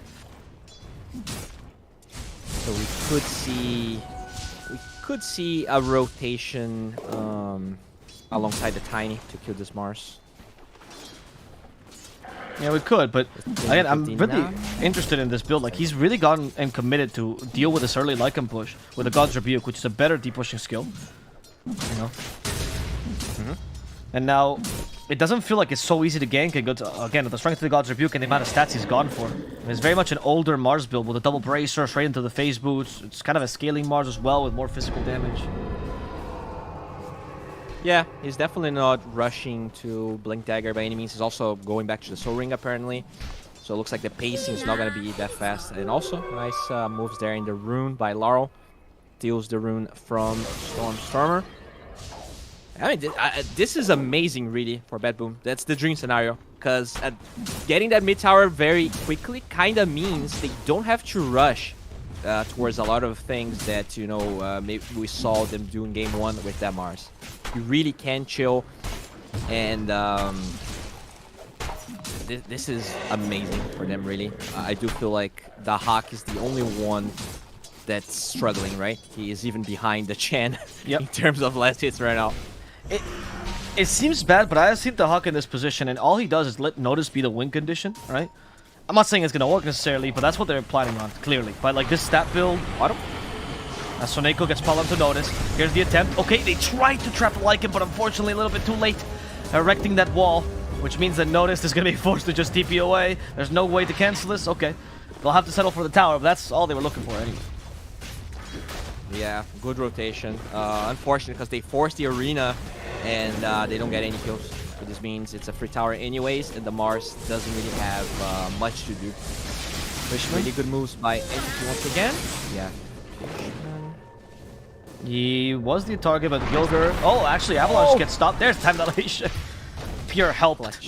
And he is going for a Mask and Menace Bowie, so it seems... I mean, usually I see this build more when you're concentrating on Chrono, right? As for Faceless Void. So I'm interested by what's going for this and not Maelstrom instead. I mean, we talked about their Chronospheres not having that much damage, and sure, the Chan's gonna help, but I think that's exactly the point. They don't have that much damage in Chrono, so he just wants to make sure that whenever he gets a good Chrono, they'll secure a kill. Oh, okay. Alright, sure. I guess so. So he does want to play a little bit more active then with his team, I take it. Even if there's nothing into Chrono. Exactly, yeah. Okay. Also, it does allow, like, it feels like Betboom is playing pretty slow, which allows him to get that intermediary item between the Maelstrom and BKB. So Nico going pretty aggressive here. He's not even close to level 6. Is this Stone flying out? Dead, it seems like. Time Walk. There we Yeah. go. There's the most Storm Forms user out of stuns, and Pure gets the perfect Time Walk. Level 3 though, so, you know, makes sense. Huh. Okay. Yeah, that line is because he got, like, the perfect stuns in that fight. Literally, as soon as Panda gets out of vision, boom, stun. The Hawk still wants to fight against him, but he uses both stuns at the same time because Fishman is killing his familiars. All 3 cores are up top. So, if Pure is chill here, that's not a really good thing. Fishman is covering for him. Betboom really need to take this tower. It seems like Entity, they're preparing themselves to fight. No Chrono yet for Pure, though. Is level 7, just doesn't put the point into it. 3, 1, 2, so he still has 1 point to put into Chrono. He ideally wants to have the Mask of Madness if he goes for a kill like that, but just since they actually get the catapult, he's not pressured by any means to get the Chrono. Oh, look at this. I haven't seen this combo in forever. Cyclone, which will probably be speared. Oh, no. Oh, didn't work out there. So I have to stun him again, but Toby's going to be fine. They didn't use the spear because he was being annoyed by the wolves. Had to use the God's Rebuke, and Sol Ring only had enough mana for 1 spell. Oh, interesting. I guess it's hard to time with Cyclone, to be fair, but I was expecting that to at least be attempted. Yeah, I think he was afraid of popping the Soul Ring there and being too low, and the wolves getting killing him. Yeah, fair actually. Yeah, he was really low, but I am getting scared for Betboom once again. Like that Meteor on tower was so clutch for them, but it really feels like the Zeus taking over right now. Kyogre. Penitence. Oh, Stormstormer's here with the Avalanche.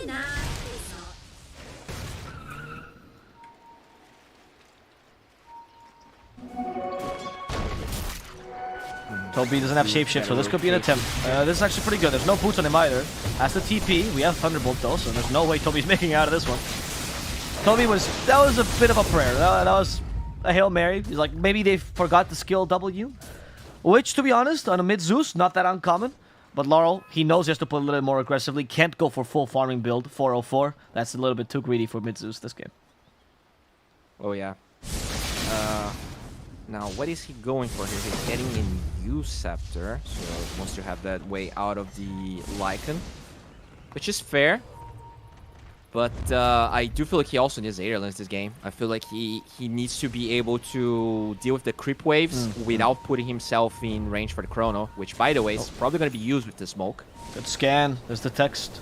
The Betboom intention, even if they don't know there's smoke. And it seems like Void just wants to initiate. We have a Chrono available. They're going to go for the Panda first, but the pushback stops him. And they don't really have that much damage to kill off Soneko quickly. In fact, now the arena could put Pure in a pickle. The healing from Chen is insufficient. Pure will fall, and nobody from Betboom has died yet.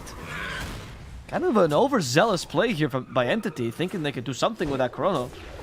But they just have to stop the Void, as we saw here. As now Fishman is in trouble himself. Stormstormer goes back in. At least manages to kill off Soneko. Fishman TPs in the middle of the fray, but the auto attacks are a bit too strong. Now Toby joins as well. What's his objective? It seems to be the Hawk. He's getting Dark Soul Summon as well. Get the Skeletons too. Cancel that Cryptic Smoke. The stuns are good though. And the Familiars will cover the Hawk's exit. As now the Avalanche tries to stop Notice, but Notice jukes it. Instead hits Gilger. And Notice is capable of surviving as well, as Laurel sees an opportunity to maybe get the Helm creep. Toby's a bit too fast, doesn't want to feed free gold to the Zeus. Yeah, a little bit of an unfortunate Chrono there. He tried to go for the Visage, and I think it was Visage Brew and the Hoodwink there, but he actually missed the Hoodwink. Then he gets bushwhacked. Doesn't kill the Brute. That, by the way, didn't had Primal Split during that fight, so I think even the target prioritization wasn't the best coming from the Void. And yeah, this means they'll probably be able to take this tower now that Chrono is down. Lots of commitment there from Entity. The gold advantage is still big, but this should be some pressure finally for that team. Yep. Pretty big deal for them because they just want to survive this early game, right? They peak around the mid game. Sorry. Even if you have a Visage and it seems like it's a faster draft, if you compare this to a Lycan, especially to a Tiny that just got Blink Dagger, just looking to survive this now and make sure your Zeus can become more powerful. He's been forced to go for Yules already, so we're seeing him itemize just to survive this time, and hopefully the mid game is going to go better for Betboom. I mean, Visage's power curve is super weird. I actually cast NA, and I saw a Visage that was struggling really hard. And eventually, you get level 25 with AC, right? And like this hero just melts buildings. Like it's just crazy. Yep. So you do like kind of peek back into the super late game again with that hero. But we'll see. Even if they kind of struggle now, it doesn't necessarily matter. That Void though, that Void is super scary. He is free farming for a long time. He's not up there in the network charts right now, but once the Maelstrom is up, he's going to out-farm everyone on side of Betboom. Yeah, exactly. And this Void is the one threat that Betboom wants to be careful about because they're scaling not just on the Visage, but in general. It's actually pretty nice, right? Mars scales really well as an offlaner. Brewmaster, I mean, as a 5, if you can, by some miracle, muster an Axe this game, you can be super impactful. Hoodwink as a 4 is fantastic, so there is really a lot of late game options here for Betboom, even if it's not the traditional, oh look, I have a Spectre, I have a Dusa. Their teamfight looks good in the late game. Yeah, definitely. It's just the Chrono they have to be wary of course. Yeah, you know, ideally that Brew actually gets an Axe from Roche. That could be the dream. Third Roche. It's amazing. Probably the best Axe they could get. And now they smoke. They do have level 6 on Hoodwink. I think this is a possible kill here. It is. And a spear. Alright, combined with the sharpshooter as well. And look, that's what I was talking about. You cannot do that trick, man. It breaks the tree as the Spear of Mars ends, and I think they just realized this. Noticed will fall. And he's going to die. Yeah, that's the tree and their ankles broken, and that's a TP. They have Chrono. That could be a dead Hawk. Thunder God's Wrath to kill Stormer, so at least they turned this into a decent play. As they got mid for offlaner. Soneko, though, in trouble himself. Toby chasing after him. Shapeshift about to end, actually. Never mind. It's fine. Yeah, so there's someone... I saw some people that were confused by this. The Bushwhack, you can't target trees. It goes to the nearest tree to the person. And if you're speared, it's always the nearest tree that you're speared to, obviously, because you're literally touching it. So it's what, there's nothing that they can do there, honestly. Yeah, no, I mean, I guess they could have initiated first, but the Hoodwink was not in position, so... And they have to wait for the spear to end, Yeah. and then you have to get the precise Bushwhack afterwards. It's like a really tough thing to do. Yeah, because then he might get the time walk off, and you don't want to risk it. It's tough. Okay, so it's not bad. At least they do get that kill, as we pointed out, but Chrono's still up. Void farming really fast. But the Zeus, man, is scaling a little bit more. You know, Laro, he gets away with things that sometimes it really baffles me. Like, In terms of farm, you mean, really right? Yeah, like when they actually get to play this sort of passive game on Betboom, they are really good at maximizing what every hero needs. Because like the Hawk is not super farm, but they feel like that's not necessary for what they really want to do, which by the way is Roche at the moment. Okay, I think they just want to force Entity here, because I don't think this Roche is possible right now. This is very slow. It is incredibly slow, yeah. I mean, you don't have level 15, right, on Visage? No, so there's literally no minus armor. Double damage, at least unnoticed, but it's been slowed. There's This is a bait, I think. There's no way you really want to get this Roche. They want to drag them in. Right, that's a good idea. Chrono from Pure, okay, not bad. He goes for the Brew once again. Unfortunately, just nothing to do inside the Chrono, and now he's stuck in the arena. Pure against the wall. The Familiars are hitting him. They do kill him in time. Pure's down. Noticeable fall to the tree from Stormer, though. As they now go for Fishman, the reset from Kataomi. Hoping to turn this into a kill on the Zeus. Laurel's getting run down. Thunder God Breath at least finishes off Fishman, and his Yule Scepter will give him more time to survive, but the Avalanche gets him on the way down. Stormer, the menace of this fight, as they bushwhack the Lycan. His shapeshift ends. He's a little bit slow, but his scripts are protecting him. Trying to TP away. The Hawk has a stone form. That will cancel the TP. And Toby, slow as a maiden, will unfortunately be brought down by Betboom. Oh, nice one. Slow as a maiden. That was good. The crystal one, of course. Yeah, yes, I get it. I think the problem in these two Chronosphere fights that we saw is the Void is initiating when I really feel like Tiny is supposed to be the one. And it's also initiated on the Brewmaster twice. So, like, obviously they realized that the Primus was going to be popped if he Chrono someone else. Yeah. But I think you need Brewmaster +1 in the Chrono. And Okay. there were no objectives being taken, so he didn't need to use Chrono there. Fishman might be dead. There we go. Yes. Soul Assumption. Here's the plan, Bowie, though. I figure it out, or maybe I think Entity figured it out after the second Chrono like that. They're going to build Ags on Tiny. They're going to build... That's the damage in the Chrono. It's really early for this hero. Usually don't build it this early, but honestly, otherwise Chrono feels so bad. Yeah. The problem, though, is that Chronosphere is very, very expensive. I think... you know, it was a really good play by Betboom. Really weird at first, but they were able to bait Entity, I think. I kind of expected not to fall into that bait, but if you do use your Chrono like that, eventually, even if it's slow, you're gonna get the road. Yep. And now, that is even... Okay, they gave it to the Zeus. Wow, the Hack is such a nice guy. Lara's really carrying a lot of these games, huh? Yeah, apparently.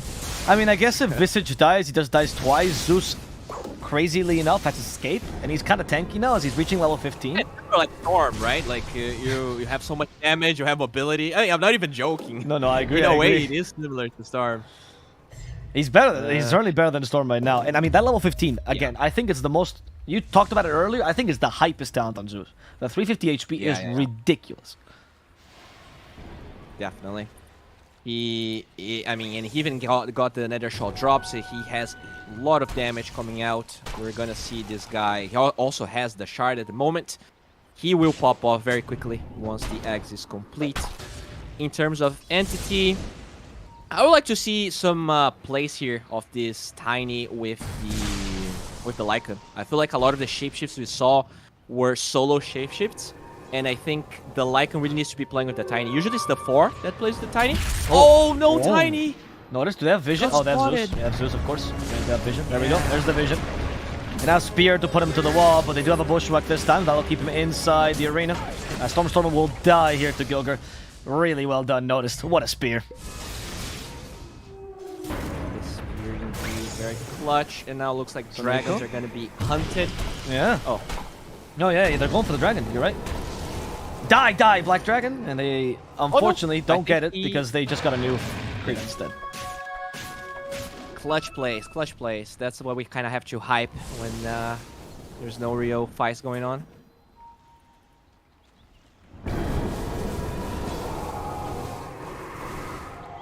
Okay, Wyvern actually got a growth ball. Okay. That's pretty hype. Wyvern, yeah. I mean, can Kataomi become a physical damage? I feel like all the builds we've seen on Wyvern 4 seems to be around that Winter's Curse and getting it right. He's going for a Shadow Blade, which I'm interested in. I guess it's like a mix between mobility and damage. Yeah, and it's a really high range way of breaking the Mars passive, right? But allow the Chronos to actually kill the Mars more easily. Noticed. I'll be targeted here. The Arc to Burn doesn't last forever, but Notice is really low on HP. Oh, they broke the Lycan. Not that it matters. Pure kills off Gilger in the backlines. Entity. The Chrono, they actually got to Noticed. And now Soneko's the target. Yeah, Chrono for the Panda again? Please don't. Okay, they trapped him, and now the 3 Pandas come out. At least they forced the ultimate, which might even be better than killing him. And if they can kill him on top of this, is amazing. Doesn't have Ag, so they know which panda he's going to spawn in. It's the Earth one. Don't kill the Earth. Oh, just kill all the pandas. That also solves it. Or maybe leave the Earth one alive so he can't spawn into the invisible one in the trees and now TP away. Oh, wow. That's not what he did. He Oh, will... Closed. Oh, they just really hate pandas, man. They just really hate pandas, so they had to kill everything in sight, apparently. Oh boy. Jeez, that's close. He definitely saw that one coming. This shard on Void has been like, okay, it's wasted Nimbus, has been purchased more and more and more. Feels like all of this carry Void is evaluated a lot. I think it was underrated, so I do like that he went for it. It allows you to be more survivable, gives you so much more. You even farm faster, really, because you can actually jump through even bigger distances. Laurel triggered that Cinder Brew with his auto attacks because the shard also affects auto attacks, which is how Toby is now slowed, and now Toby's gonna die. Still no boots, which makes it really difficult to fight without shapeshift. He was just farming around the area. Yeah, the wolves need no armor and no movement speed, according to every Lycan spammer. So I've seen some Lycans these days go for boots though, as like intermediary, like after the helm. What's the advantage of that ever? Like, when do you buy boots and when do you not on Lycan as a second, third item? I really feel like a lot of an OG Lycan spammer is gonna say that the Lycans that go boots, they're actually non-Lycan spammers. It's kind of like Beastmaster. Okay. Like the way you wanna play is like you wanna have this area in the map that you want to play, and you really don't want to move away from that. So the boots don't make sense because you're already playing where you should be playing anyways, and you're using ult when you need the mobility. Right, But, that makes sense. Yeah, I think it's very similar play style. Now, speaking of that, Go ahead. Sorry. no, sorry, go on. I was gonna say, like, it makes sense because it feels like all these kills, like, even if he has boots, he dies anyway, right? Like, I'm pointing it out, but it's not like that's gonna save him, right? So you have a point there. Yeah. He did finish the AC, so I think that's probably the timing here for NT. Stormstormer is dying though. They need some more damage here. It's just the pandas keeping it at bay. Cyclone, another sharpshooter, Laurel. Here's shapeshift. And that shapeshift was hoping to cover for Stormstormer. Now the arena finally nice pushback up to 3, and that allows him to kill Stormstormer. The damage on the Zeus is really high. Pure heals back up. He still has a chrono. But Pure is full escape mode right now. He does not want to be caught. Instead, in the backlines, they're going for Fishman. Easier kills. The support's here. The Hawk might just be able to kill him. Pure, almost got the chrono, but he got stunned there by the stone form from the Hawk. And now Pure activates the BKB. Who's the chrono for? It's going to be for Notice. Hits him from behind. This time he has damage and nothing to stop him. As the Winter Curse actually saves Notice. But it was just to kill him a second later, so it works out fine for Kataomi. He calculated that perfectly. Pure, however, is in a pickle. Pure needs to get away. The Bushwhack not going to come out in time, as Toby, slow in this fight. He's going to be saved by the Cold Embrace, but Laurel keeps on spamming his spells on him. Need more magical damage. Laurel uses the jump, auto attacks as well with a shard, and it will work out to finish off Toby in the end. As the Hawk gets killed by Pure in the backlines. Now the sharpshooter used. He saves himself from the damage with Time Walk, using the Slide Whistle. He'll survive for a second. Cold Embrace. They only have physical damage. Laurel needs to keep hitting him, but he can't. The Wolves are attacking him too much. Laurel might just die for this. Pure finally falls, but in comes Stormstormer for the second round of his life. And that's going to allow him to clean up this fight, with Kataomi somehow managing to survive the whole engagement. Zeus knew there was only one chance of killing the Void, and that was sacrificing himself, turning around, and deciding to die for that carry kill. Yeah, Laurel's positioning the entire game has been on point. Like, for how that fight, you could see Void trying to get the chrono on him, but all the slows, that freaking jump, like, it's not really about the movement, but the movement speed and attack speed is low, making it so hard for the Void to really get on top of him. So he ends up getting that Mars chrono. He tried to go behind the Mars, but actually didn't. He was getting 40% reduction on the sides, which made it really awkward, because then the Winter's Curse kind of slowed down what the Void wanted to do. He lost a lot of BKB duration throughout that, but still a decent fight. The Tiny respawns at the end, gets the Zeus kill, and I think things will definitely get harder for Betboom moving forward. The BKB on Void really allows him to play this fight a bit better. And we also have the Ags on Stormstormer. If he actually gets that Quiver drop as well, that could really increase his damage. But so far he has the Robe, which is not bad. Yeah, Quiver was for Betboom here. And I think they're giving it to the Hawk. He did drop something though. Yeah. What's he bringing on the Tiny? It is a... Oh no, wait, he dropped it and got it back. Okay. Just It's testing. the ceremonial robe. Interesting. Yeah, he already had it. He just took it out and got it again. Maybe Okay. someone else got the item he wanted. I don't think that's how pro teams work, man. Oh, okay. I guess I'll keep my robe. Yeah, that's fine. Shapeshift. Toby. Hugging a tree. I don't know. I guess he's trying to force the primal split here without committing too much. That's fine. But Shapeshift did get committed. Betboom could look to punish this. Yeah, I guess. Huh? Yeah, it's pretty weird usage there. The ward that was dropped from Betboom makes the fight awkward, and I think they realized there was vision and decided to back off. Usually, they could have gotten pretty unlucky here if Roche spawned, but I don't think the spawn timer is really going to hurt that much.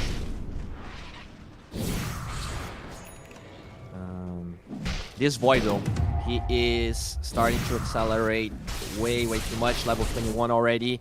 Fair amount ahead of that Visage. The Hyperstone already purchased. So, just expecting Entity to wait until Roche spawn. Sorry, I just saw the Hawk take down a tower with a level 15 talent. It's actually wild. And now he has a C, or close to it, at least. Yeah, that's minus 4.5 armor. And now once he has the AC, that's going to be minus 9.5 armor. Oh, there's a Chrono.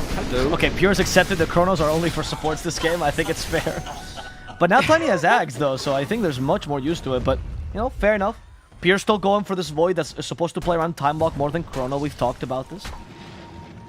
Oh, smoke breaks.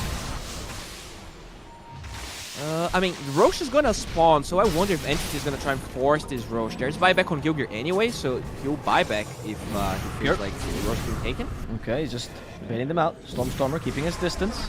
He has some good targets. That was from also Atos. that was an Arcane Rune Chrono, right? So he will have it back. True. Good point. That's probably why he forced it as well. You're right. Yeah. As the Brew dies, that's no problem split. We hear the Shapeshift as well. They're chasing after the Hawk. The Hawk still has the Stone Form, though, on himself, mind you. He gets the Shard. He's been silenced, though. Can't use it. No. But they don't have Chrono. There's Noticed. Counter initiations here. Hopefully, but Pure just activates BKB and ignores it. Now Pure is going to finish what he started. Go for the Hawk and end his life. As Noticed is also being swarmed by a bunch of wolves, units, creeps. No chance for this man to survive. They also find a poor squirrel in the trees. And they realize she's not controlled by Chen. Let's just kill her too. Okay.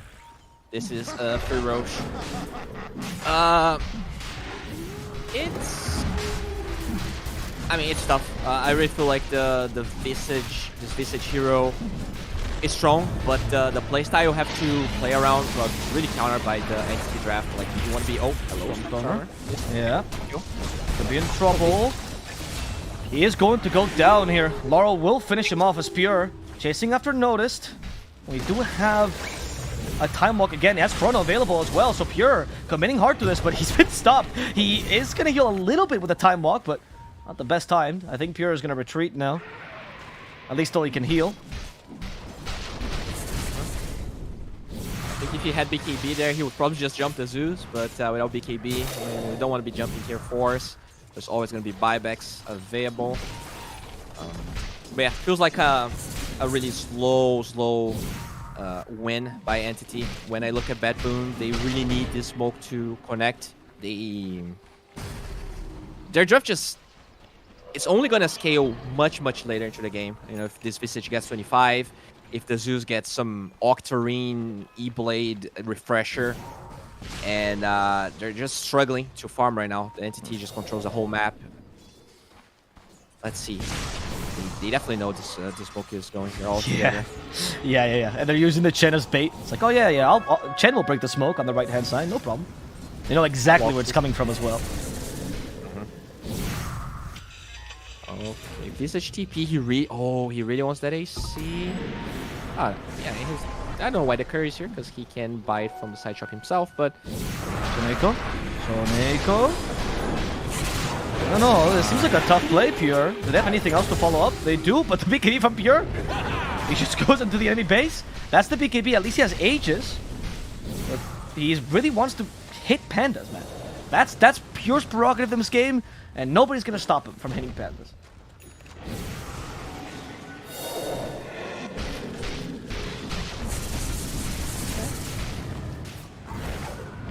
That is definitely a lot of hate for Sonico.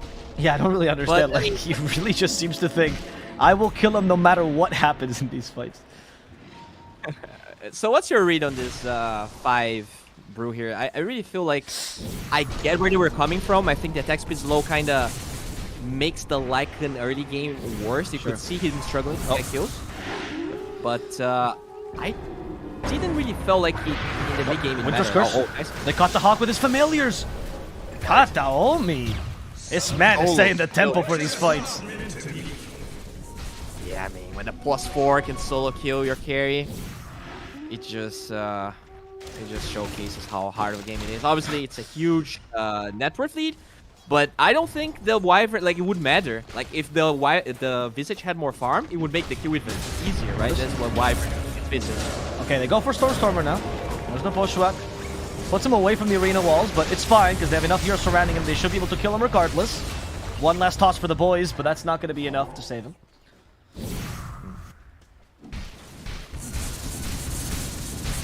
Pure? Build on the Tide, right? He has a Shadow Amulet. Oh, he went for Going half back. half of BKB. He's like, I'm dying. Should probably get a BKB. Interesting. Yeah, is that why he bought? No. Oh, he must have bought it when he was dying and just like cashing out on the gold he had. Oh, maybe he had both queued up and he like panic pressed the Oh, that quick could've buy been. item and he got the Shadow Amulet. Maybe that was it. Yeah, that makes sense. That makes sense. Because you can disassemble, in case you guys aren't clear, you usually disassemble Echo Saber, which gives you the Ogre Axe. Oh, which he re... Never mind, he rebought. Sorry, I didn't see this actually. I mean, So he's he's so not close anyway. disassembling. Like, Okay. it doesn't necessarily matter, you know, but No, sure. It's tiny after all, and if you're using the Ags, right, I think Echo is not as major. Because now Ags slows naturally. But fair enough, Tiny is one of the best Echo Saber users in the game. yep. Like if he was in a rush, like if they felt like they had to fight, you could just disassemble it. But they're really chilling in this game. There's no pressure. The age is gonna expire, but they understand that they're in full control of this game. It really is their game to lose right now. Oh, on the hook again. Chrono, there we go. Pierre doesn't doubt it this time. The familiars are trying to get in, but unfortunately they can't. And it's going to be Pierre who gets this kill, just barely. Because otherwise the Stormform was coming, and he knew it. No hesitation.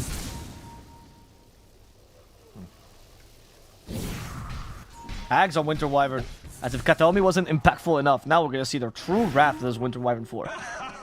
Ags Shadow Blade Winter Wyvern, by the way. Yeah, I love the Shadow Blade too, casually.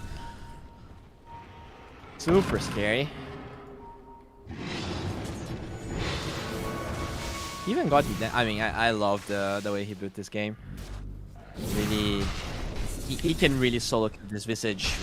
Like, as long as he gets the familiars with the curse, the Visage is always going to be dead. I told you in the beginning, right, boy? Like, he's actually known for his Winter Wyvern 4, you know? And that's why I was thinking, yeah, I know Stormstormer plays in mid, but Kataomi is a big fan of this. Yeah, and I mean, that's shows. what makes this Wyvern non-entity stronger than it felt on Betboom. Because we saw the same matchup, right? It was Wyvern versus Visage. But they have way more flexibility in how they can play it. And as a 4, you can get away with all those items. And it feels way more impactful this time than the first game. Yeah, I agree with you. I think the massive flex that they allow him, you might be one of the best Wyvern teams. I would put Tundra up there too, right? Because they also have that kind of flexing possibility.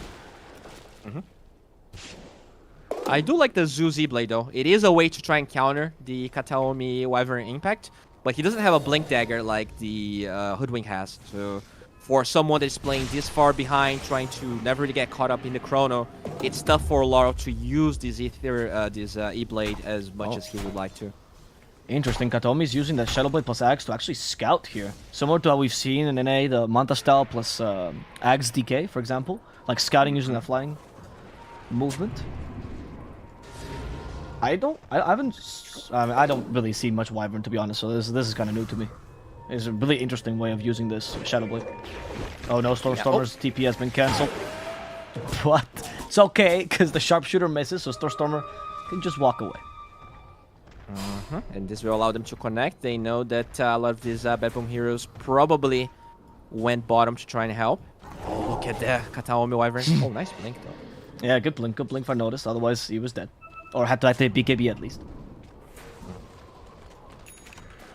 Void is in a good position, and he also has the Witchbane. It's going to be very impactful against that Epo. This is a perfect chrono. But the Hawk actually got the Stoneform in time, so he's just concentrating on the Panda for now. So that's Purest Hatred coming to fruition a second time. They hit him with a pushback, avoids it with Time Walk in time. In fact, with Slight Whistle, he comes back in. The Hawk no longer has any save. He actually goes for the Zeus. The Hawk is being mauled, though, by an angry wolf. And his summons, as now the Zeus is forced to use D-Blade on the Void, but he can't use it on himself, which means now he's at the mercy of these two cores being run down and killed Pure once more. And that more apparently was a courier, as Notice is being run down by Kataomi. Instead, Stormer toss Ava, and goodbye to Notice. Only the Hoodwink can survive. The GG is called. Entity will take game number 2. Yeah, really nice to play by them. Once again, Betboom's laning stage was good. I think Lau played well both games, but I really want to see them try a different style in terms of his role in the game. It feels like he's always this guy that's doing damage from behind, never wants to show up. And it feels like Entity has the code cracked on that. They know exactly how to play against it. They draft really well against it. And you know, it's a BO5. I really feel like they should at least try something different. Because the core strategy didn't change that much from game 1 to game 2 for them. Yeah.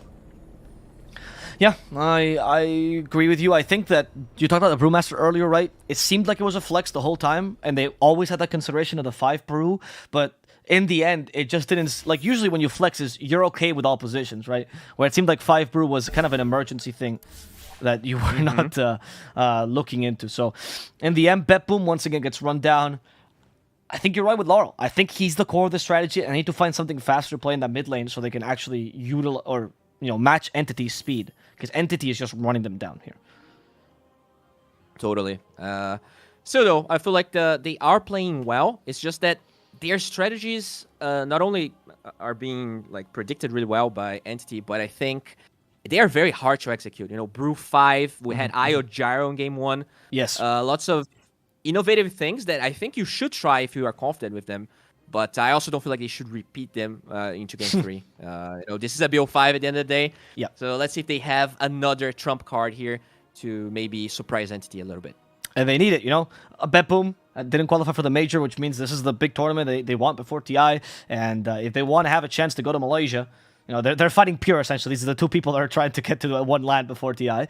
And if they want a chance to get to it, they have to come up with a trump card. Don't hold anything back. There's no reason to. Just go for it, Betboom, and let's see what they can do in game number 3. See you guys very soon. Probably gonna cop me a new wrist. Y'all gonna think I'm a nuisance. Yeah. Yeah. Black sheep, black sheep, black sheep, black sheep. I don't even write no more, man. Tell him, yo, God. can't you come over? On my Contra shit commando. Pulling up with clips extendo. That's no game Nintendo. I don't ever run out of ammo. I'm gon' need me a benzo. No fake friends, no pretend. Yo, think I might have found my 10. Posted up in my tent. Watch your man go dumb, go stupid. If you're the best, then prove it. Got no words, be quiet, stay moving. I got a bag, won't lose it. Watch your man go dumb, go stupid. If you're the best, then prove it. Got no words, be quiet, stay moving. I got a bag, won't lose it. Lose it. Niggas get substituted. Nigga, you're not recruited. Cause you're too damn scared to use it. The truth is, you're useless. What? I'm ruthless. Yeah, I've proved this. Keep capping, I'ma leave you toothless. What? You're so dumb to choose this. Yeah. Ain't going outside, I make it work. I'm in my bag. That's every purse on my back. Is that your girl? She got an ass, she make it twerk. And why you mad? I got her first. You say you rap, you got a verse. I say the swag, you probably hurt. Back to the lab, you gotta search. On my Contra shit commando. Pulling up with clips extendo. That's no game Nintendo. I don't ever run out of ammo. I'm gon' need me a benzo. No fake friends, no pretend. Think I might have found my 10. Posted up in my tent. Watch your man go dumb, go stupid. If you're the best, then prove it. Got no words, be quiet, stay moving. I got a bag, won't lose it. Watch your man go dumb, go stupid. If you're the best, then prove it. Got no words, be quiet, stay moving. I got a bag, won't lose it. Why are these boys so stupid? Counting me out now, I'm counting my money. I'm probably gonna cop me a new wrist. Y'all gonna think I'm a nuisance. No sound, know me who this. Yeah, bitch, bitch, I made some improvements. Me and the gang been bowling. Your shawty gon' think we the coolest. LSA say we got clips. We bout to make it a movie. I make a hit I can't miss. Damn, the charts might sue me. The way I be stacking my chips, stack it up. Probably the bank gon' sue me. Watch your man go dumb, go stupid, cause your mans can't fool me. On my contra shit commando. Pulling up with clips extendo. That's no game Nintendo. I don't ever run out of ammo. I'm gon' need me a benzo. No fake friends, no pretend. No. Think I might have found my 10. Posted up in my tent. Watch your man go dumb, go stupid. If you're the best, then prove it. Got no words, be quiet, stay moving. I got a bag, won't lose it. Watch your man go dumb, go stupid. If you're the best, then prove it. Got no words, be quiet, stay moving. I got a bag, won't lose it.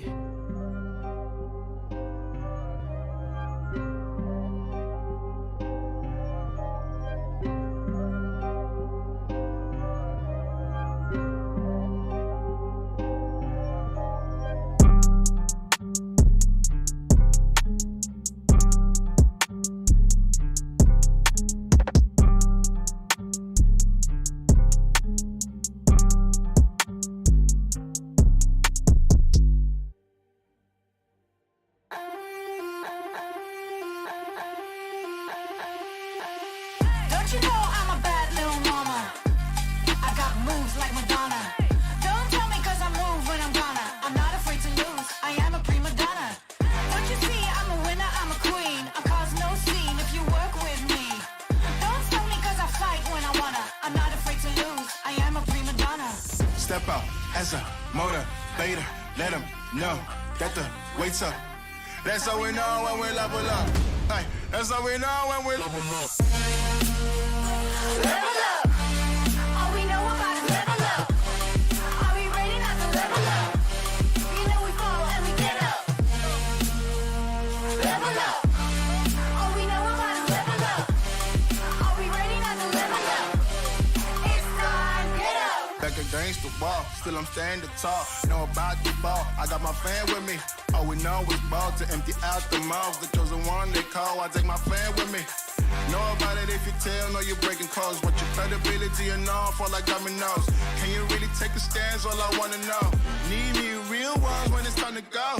Stepping in, elevator. Listen to all the haters. That's all we know when we level up. Yeah, that's all we know when we level up.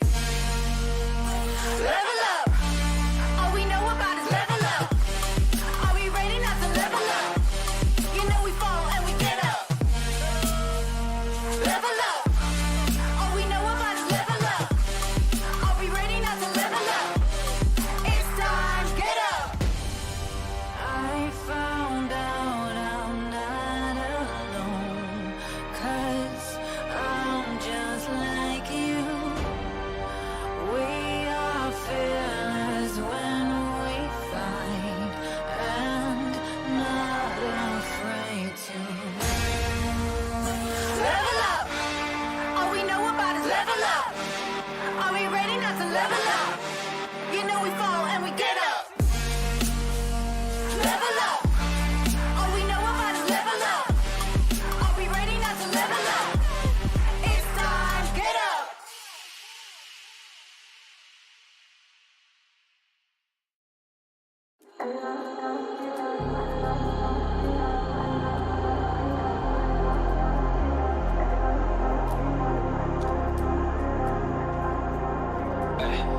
I was in the field, realized I could make it.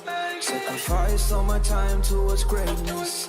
Been alone in the dark, isolated. And my dreaming isn't real, what separates me. I never know it's coming my way, yeah. Cold out of stone, stay out of my lane, yeah. Leave me alone, this is my moment. Finally found what lights up my fire.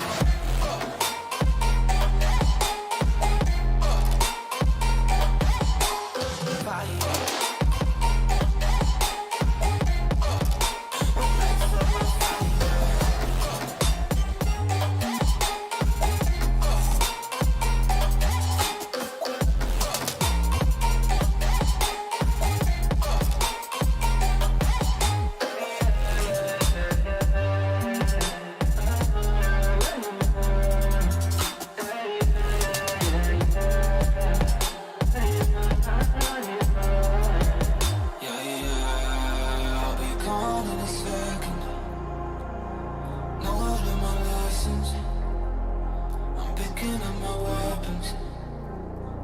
I'ma be a legend. Keep the energy high as they coming to go. I believe in myself and I'm taking it home. I'm stepping it up to another level. Time moving faster than ever before. They don't really know about honesty, but they don't really grow. Honestly, I cannot be stuck constantly. Consciously is a part of me. And I'll never know what's coming my way. Yeah, cold out of stone. Stay out of my lane. Yeah, leave me alone. This is my moment. Finally found what lights up my fire.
Rising out the ashes, coming from the ether.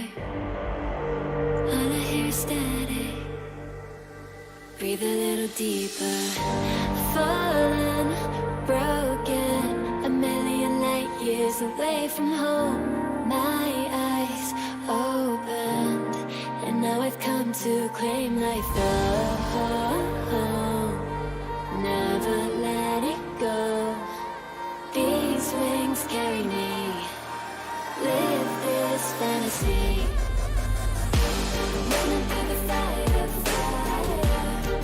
Gonna let it burn. I am the Messiah. Gonna let it burn. Running through the fire, fire. Gonna let it burn. I am the Messiah, the Messiah. Gonna let it burn. Gonna let it burn. Gonna let it burn. Gonna let it burn. Gonna let it burn. Found me in the darkness. Now they see me shining. Calling me a goddess. Thunder and the lightning. I'm falling, I'm faster. Making my way back, I'm close to home. I'm fighting harder because I've come to claim my throne. Never letting go. These wings carry me. Live this fantasy. Running through the fire, fire. Gonna let it burn. I am the Messiah. Gonna let it burn. I'm running through the fire.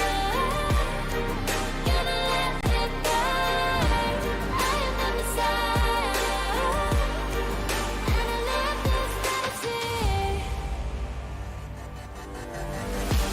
Running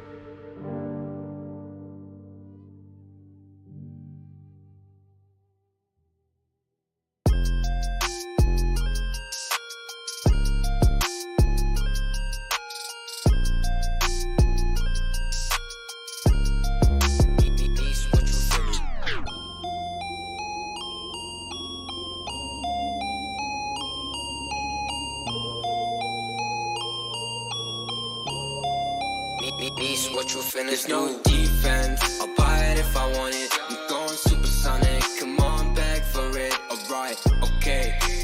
Running out of luck. Too much in my club. Nishi, run it up. Why you always tripping like you top? Cause you not my team pop. Shawty, I know. Why you always tripping like you top? Cause you not my team pop. My team pop. Who really got the block, sipping to rock in a cup, They say they wanna party with us 12 as and how much be that boofy, it's a la. My feature price bigger than your bank account. You talk about it, but don't show us that about. These boys only flexing with that allowance. Oh yeah. We swimming in the shower. I'm only Paddle. you if your toes cute. Brown skin, goddamn, that's my soul food. As you guys know, the moment Bowie says potato in any form, the music has to stop and the draft has to begin. Yes, so Malaysia 2022 closed qualifiers for Europe are in front of your screens right now.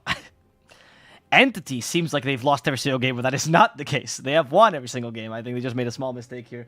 Do not worry. Ignore the yellow pegs on the screen. This is a rare one. So, tweet at... No, this happens sometimes, guys. This doesn't change anything, of course.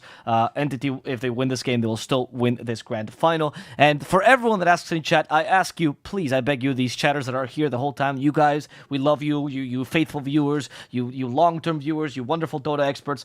Just tell people, so we don't have to remind them every 5 seconds that it is just wrong and that Entity, in fact, did win the last 2 games. Thank you so much for listening to my request. I appreciate your help. You guys are wonderful. Let's get with the game. My name is Avo Plus. I'm here with Dota to Bowie. Bowie, always nice to see you.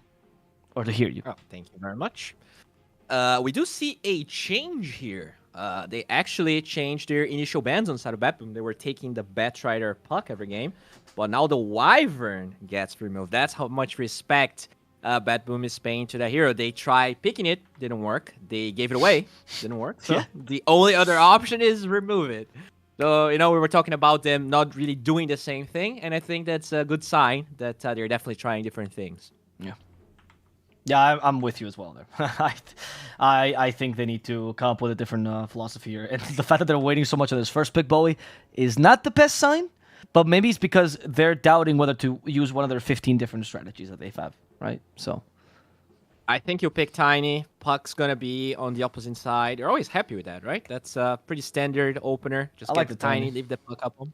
Yeah. I think that's fine. Maybe, Gilger doesn't play it because... He did play it, but he didn't... Yeah. If you compare with Maybe this that's Marcy, I do think the Tiny's a little bit more lackluster. I would definitely say that. Yeah. Mm-hmm. But it used to be. I guess that's one thing that maybe we didn't talk that much, right? They are playing with a standing because of you said the Force Major was sick or something. I think he's ill, but he's undisposed. He can't play. He's not being kicked or anything like that. Don't worry, guys. But they are going to be giving Gilger his Marcy. That is probably his best hero right now. I mean, Gilger's known for heroes like Maranas, and you saw Winter Wyvern earlier. He likes those cores. His Willow is great. But the Marcy is something that he's been playing a lot these days, particularly in ranked. I was checking his Dota buff for that, and he's enjoying her. I also like I think he's one of the few players that's made this like Initiator Marcy work. So we'll see how that works for this game. Yeah, that's a solid opener. Visage and the Tiny. It's just really good. They can play this Visage as 3 and 4, but you can always flex the Visage to other positions. Tiny could be mid, as we did say them. We did see Stormstormer playing it, so it's kind of tough. It feels like in terms of hero pool, Entity actually has a huge edge. I mean, not only against Betboom. I think that's why they are even going to the major. They have an amazing hero pool that also by chance encompasses a lot of heroes that are strong dispatch. So they have like flexes that pretty much no other team has, right? You have this Necro flexing to 1, 2, and 3. You have Wyvern flexing to 2, 4, and 5. It's really tough drafting against them. But yeah, that doesn't strike me as a boost of confidence. But it's the comfort for them, right? Yeah, I especially don't like this as Visage because Gravekeeper's Cloak seems to destroy that Illuminate build, right? Or Illuminate in general, so I don't love it. And I will say for Betboom, I think I know this is just listening to the crowd, but I hear a lot of comments, both from Reddit and elsewhere, about the Hawk's hero pool, and I think he's the one that gets a lot of flack. You have to consider that for Betboom, the Hawk and Soneko, now I guess Gilger is somewhere in between, they're the most veteran players, right? Laurel noticed in Force Major, they've been on mostly Division 2 squads, open qualifier squads. Like, they're learning as a team, and they're getting taught us a lot by Soneko and the Hawk. There are also these kind of players that, like, as any new pros come these days, they're young, and they're hero spammers to a degree. Their playstyle and hero pool is still a little bit limited as they gain more experience. So it's not so much that the Hawk is actually forcing these strategies, or Soneko even. It's actually them trying to adapt to this new blood, making sure they can always have something they're comfortable with. Because they're fantastic players, but if you've only played competitively for a year and a half, at least in this level, it's going to be difficult for you to be comfortable with 1,000 strategies, right? And in the case of Entity, even though these guys might not be so well known to you guys, Stormer, Fishman, Toby, they've been playing for quite a while already, and even Tier 3, Tier 2 teams. Mm-hmm. And I mean, if you're genuinely complaining about the Hawks hero pool, Laurel played two heroes in 6 games. Like, come on, guys. Let be better. All right. I mean, the thing is also, like, the Hawk didn't just start playing on Betboom, right? He played on NIP, I think people remember from. He was on Prost Diesley recently. Like, he's playing a lot of teams, and he's displayed a lot of heroes, actually. So, you know. Yeah. Just saying. It gets to be sometimes. Yeah. Yeah, for sure.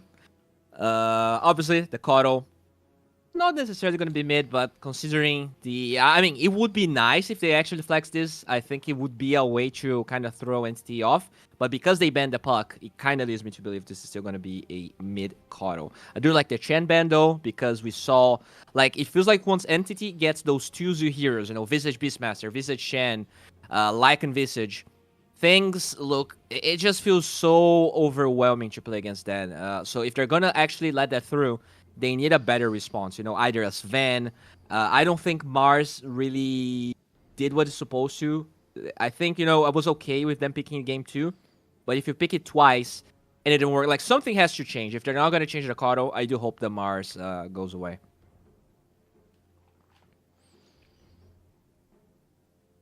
They also take the Ember. That would definitely prove very effective versus the Kato in game 1, right?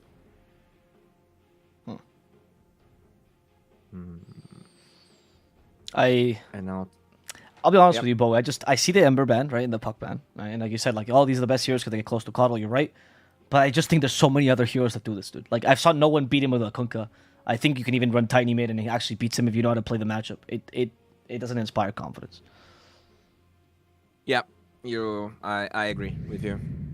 The Alchemist. Oh baby.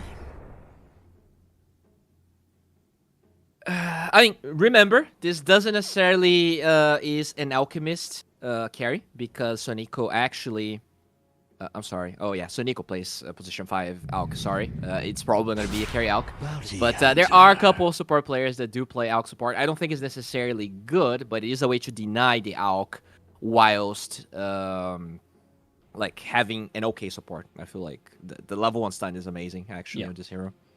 They're going for the Coddle bounty this time, right? Which is actually much better than the bounty we saw earlier. I know people are not very confident in the bounty offlane, and I think with Fair, you know, there's a reason for it.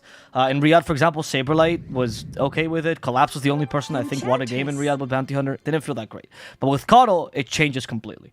You refresh the track, you refresh not the track because it's an ultimate. You refresh the Shuriken every single time, which allows you to do double Shuriken, because now the cooldown on Shuriken is very low. And the, what's it called? Binding Light?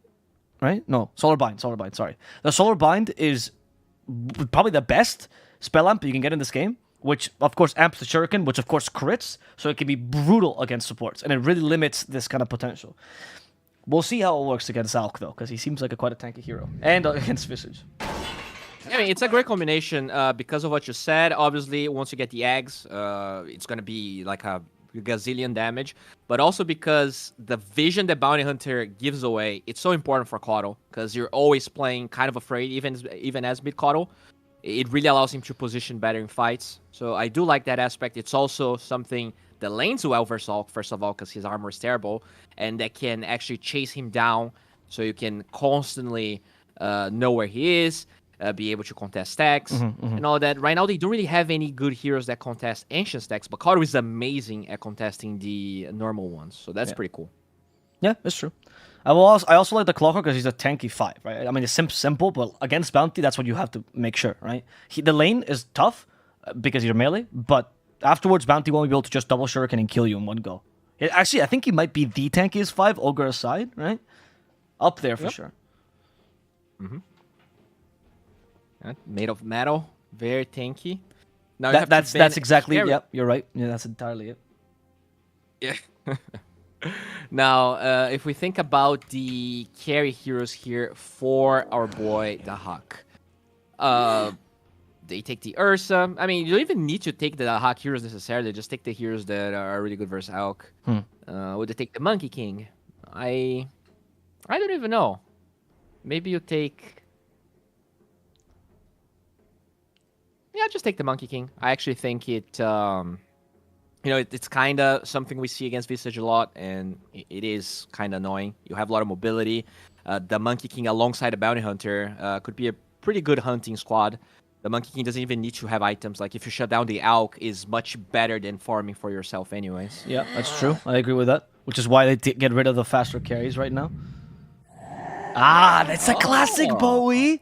We get to see it now. All right, that is a change. Okay, I didn't see this hero, not in this series, not in the last series that we cast. So this is definitely a little bit of flair there, sprinkling on top of this game. I mean, I like it. I think the lane is pretty good. Like, Visage actually struggles with the base damage, and guess what? Lone Druid and the Bear are 2 heroes in a way. So that's gonna be a lot of extra damage. They get a Kataomi Zeus. That's gonna be a Stormstormer Tiny. Alright, this is probably the best draft Betboom actually had this series. I do feel like this Lone Druid is a curveball that really they needed, and that's comfort for the Hawk on top of it all. The Kato Bounty Hunter combo we talked about is super strong. This Enchantress makes the lane even stronger, really. So the only scary part is that they actually have 4 very squishy heroes. I mean, even the Lone Druid to a degree is very squishy if he doesn't have the ult up. And Kataomi could actually just become a carry this game. Yeah. But overall, I do feel like they have some good answers. We could see Pure finally struggle in a game. Yes. He's been owning. That's what I'm excited about. I think the Lone Druid is the flavor of the month for a lot of teams. PSG LGD were the first to like try it out. Right before Riyadh, Ame was just doing pubs all day with Lone Druid apparently, right? And they tried it in the tournament, looked really good. So I'm excited about this idea. This is probably the most promising Betboom draft I think we've seen this series. Is that fair to say? Yeah, no, I definitely think it is. We also have Gilger in a hero that is really his comfort. You know, Exactly. They are playing with a standing.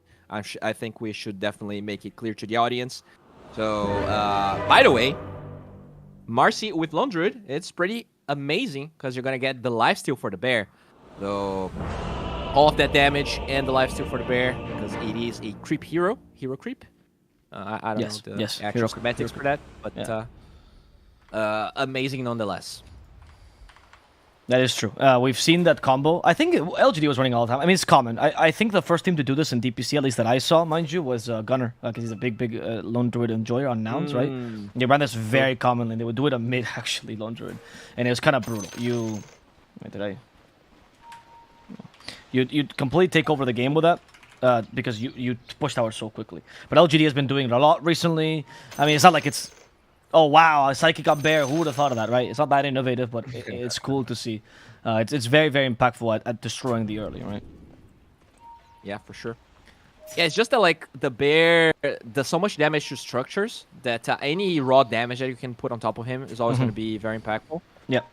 Also, speaking of wards here, the one from Betboom was placed before entities, so I do feel like they actually spotted the ward, but they also spotted this one. Thanks to Kataomi. Did they? Yeah, they did. Yeah. Okay. Yeah, on that note, it was something I really enjoyed from LGD, which was a combo that I didn't think of immediately, was a classic from Faith Beyond, which is buffing the Brewmaster, right, with a Psychic. They did that as well at Riyadh. Ah. He just, every time a hero with a buff comes out, Faith Beyond's like, what if you put it on the Earth Bruling? He was actually the first person to do the Alacrity on Brewmaster, like on the Earth Oh, Brewer. yeah. Yeah, that's a When classic. it was broken. Yeah, and that was actually innovative because back then nobody had considered doing something like that, right? The idea of like buffing units was rare back then. I think the most we got was like Drow with Visage. That was the combo. Now we do see Luna with Visage sometimes, but apparently, even though Visage was picked every single game, Luna didn't really pop up as a carry. Yeah, she feels kind of meh, right? She doesn't feel like she has that much of an impact. Yeah, it's definitely not by itself. It's pretty meh. I agree. But with Visage, it can be amazing. Oh, But I think a lot of these games have been even though there was farming, I don't think there was like that style of carry that Luna is, which is very passive, doesn't join that many team fights early. I am interested in this, by the way. They're running the Alk versus the Lone Druid. Yeah, I mean, the Visage would get destroyed by that. Oh, okay. And I don't think this lane is strong enough to actually shut down the Alk anyways, because the Acid Spray just shoves the wave. The bear takes a lot of damage. He can't really, like, for him to last hit, the bear needs to be there. So it's kind of an interesting change-up. In terms... Sorry, I agree with you. I was just going to say that, like, it's true because the bear doesn't have the highest armor, so maybe Alk actually deals much more damage against the bear, and we can see that being more impactful here. I like the non-interaction that you suggest, right? Just shove the lane and ignore the bear completely, because I feel like Lone Druid is probably the strongest laning carry. Fishman gets disposed, but doesn't die. Kilgers, he's angry about this. Oh, the salve. He wants the high five, he gets it. Wants to cancel a salve now, will cancel it. Yeah, and it's also a better lane for Visage because it's much harder for Notice to actually steal the Visage's gold, and even when you do, you're going to be taking a lot of damage. Actually, very good point, yeah. I don't know why I ignored the Bounty Hunter versus Off matchup. That is definitely a big part of this. Yeah, on point, on point. I wonder if the Hawk will think of going for like an early Wraith Band, like maybe one, because Spirit Link with the extra armor works really well with Wraith Bands and Bear. Oh yeah. Pure. Oh, body blocked. Yeah, good body blocks. Now the enchant. He's going to throw out probably the Enchantress. It's only level 1 Bears. Doesn't actually deal that much damage, but they will at least kick up Pure from the lane. Yeah, I think Zeus was blocking some camps, so that's why he brought pressure down Pure. It definitely gets harder for him if he's by himself in this lane, because he is against 3 heroes, technically. Yeah. What do you think of this mid lane matchup? I haven't really talked about it. How do you feel like the Tiny fares against the Coddle? I mean, it really is a farm fest, but overall, I feel like Tiny wins, just because experience-wise. Yeah, like once they nerf the level 2 Illuminate, you actually get a lot of denies on the range creeps as Coddle, and it's really tough for Coddle to actually hit the range creep in this matchup, because he can get tossed back. It's not as easy against other heroes. So I actually say Tiny is pretty comfortable here. Watching Kataomi do the run of his life. Yeah, he is in trouble. Oh, they got an early point in Savage Roar, which will guarantee him the kill. Usually rare on Lone Druid, especially on level 3. You don't see the Savage Roar this early. You only do it if you... it's a way to also Sorry, go ahead. Stop the concoction, right? Oh, yeah. Pure goes for it, you can actually kind of mess with his timings there if he goes for a long one. I think that's exactly it. You're totally right. Especially because you force him back, right? So if you distance yourself from him, he can just kill himself by accident. Yeah. We're gonna see or it here. If he stuns no. you, like, Nope. you're gonna be able to prevent the hits. The Hawk, they even got the Acid Spray off beforehand, and with the help of Kataomi, I think the Hawk just dies. That is going to hurt, but at least he still has Bear off cooldown, so it's not going to be the worst just yet. But if he dies again, that is going to be huge. Yeah, it is a 40-second cooldown, but at least he did get First Blood, did buy out a bit, so not going to be the end of the world, as I said. Anyway, I am interested by that. The Alk seems to be really strong in Stable Concoction, and Pure is actually going for more points into it. So he's actually playing almost like an offlane Alk. This guy's a maverick, dude. I love his build. Yeah, like, this hero will farm eventually. And, like, if you actually kill the Hawk twice here, it's so crippling for this hero. Like, you're going to be hit with no bear for more than a minute. He won't be able to last hit whatsoever. They're trying, but he also doesn't have his soul ring. I mean, it's flying out right now, so they have to wait a bit for this aggressive. Kataomi. Okay, we do have a Hurricane, sorry. Send Kataomi back. Unfortunately, the damage from the Enchanters is not that high, and Pure's like, alright, Soneko, you want to play? Let's play. With a lightning bolt, they gain vision, which means it's a guaranteed unstoppable concoction, but acid spray won't buff the damage this time. There's no minus armor on Soneko. He has a fairy fire, and he should be fine, despite Pure's best efforts. Yep. It's are they going for any stacks here on the side of Entity? I don't see any right now, but they will have to resort towards that because this level 2 unstable concoction is worth it if you can get reliable kills. I don't feel like Zeus is the best hero for that. You know, if you had like a Dazzle or something that actually has a slow or a stun, sure, then it actually becomes really hard for an Enchantress to be in the lane. The Zeus, like, he has damage but very little control, unfortunately. It is good with the L because it always guarantees that your concoction will get off with that vision, so I see the point, right? Yeah. But you're right that Enchantress is not dying. Mid lane, Stormer ganked, or maybe the opposite? He Not just sure. killed him. Okay. Oh, and he gets his courier, man. He like just kicked him down, spit on his face, adding insult to injury. And now he wants the coddle, I think. He tried to get the rune, he got the rune. The rune as well.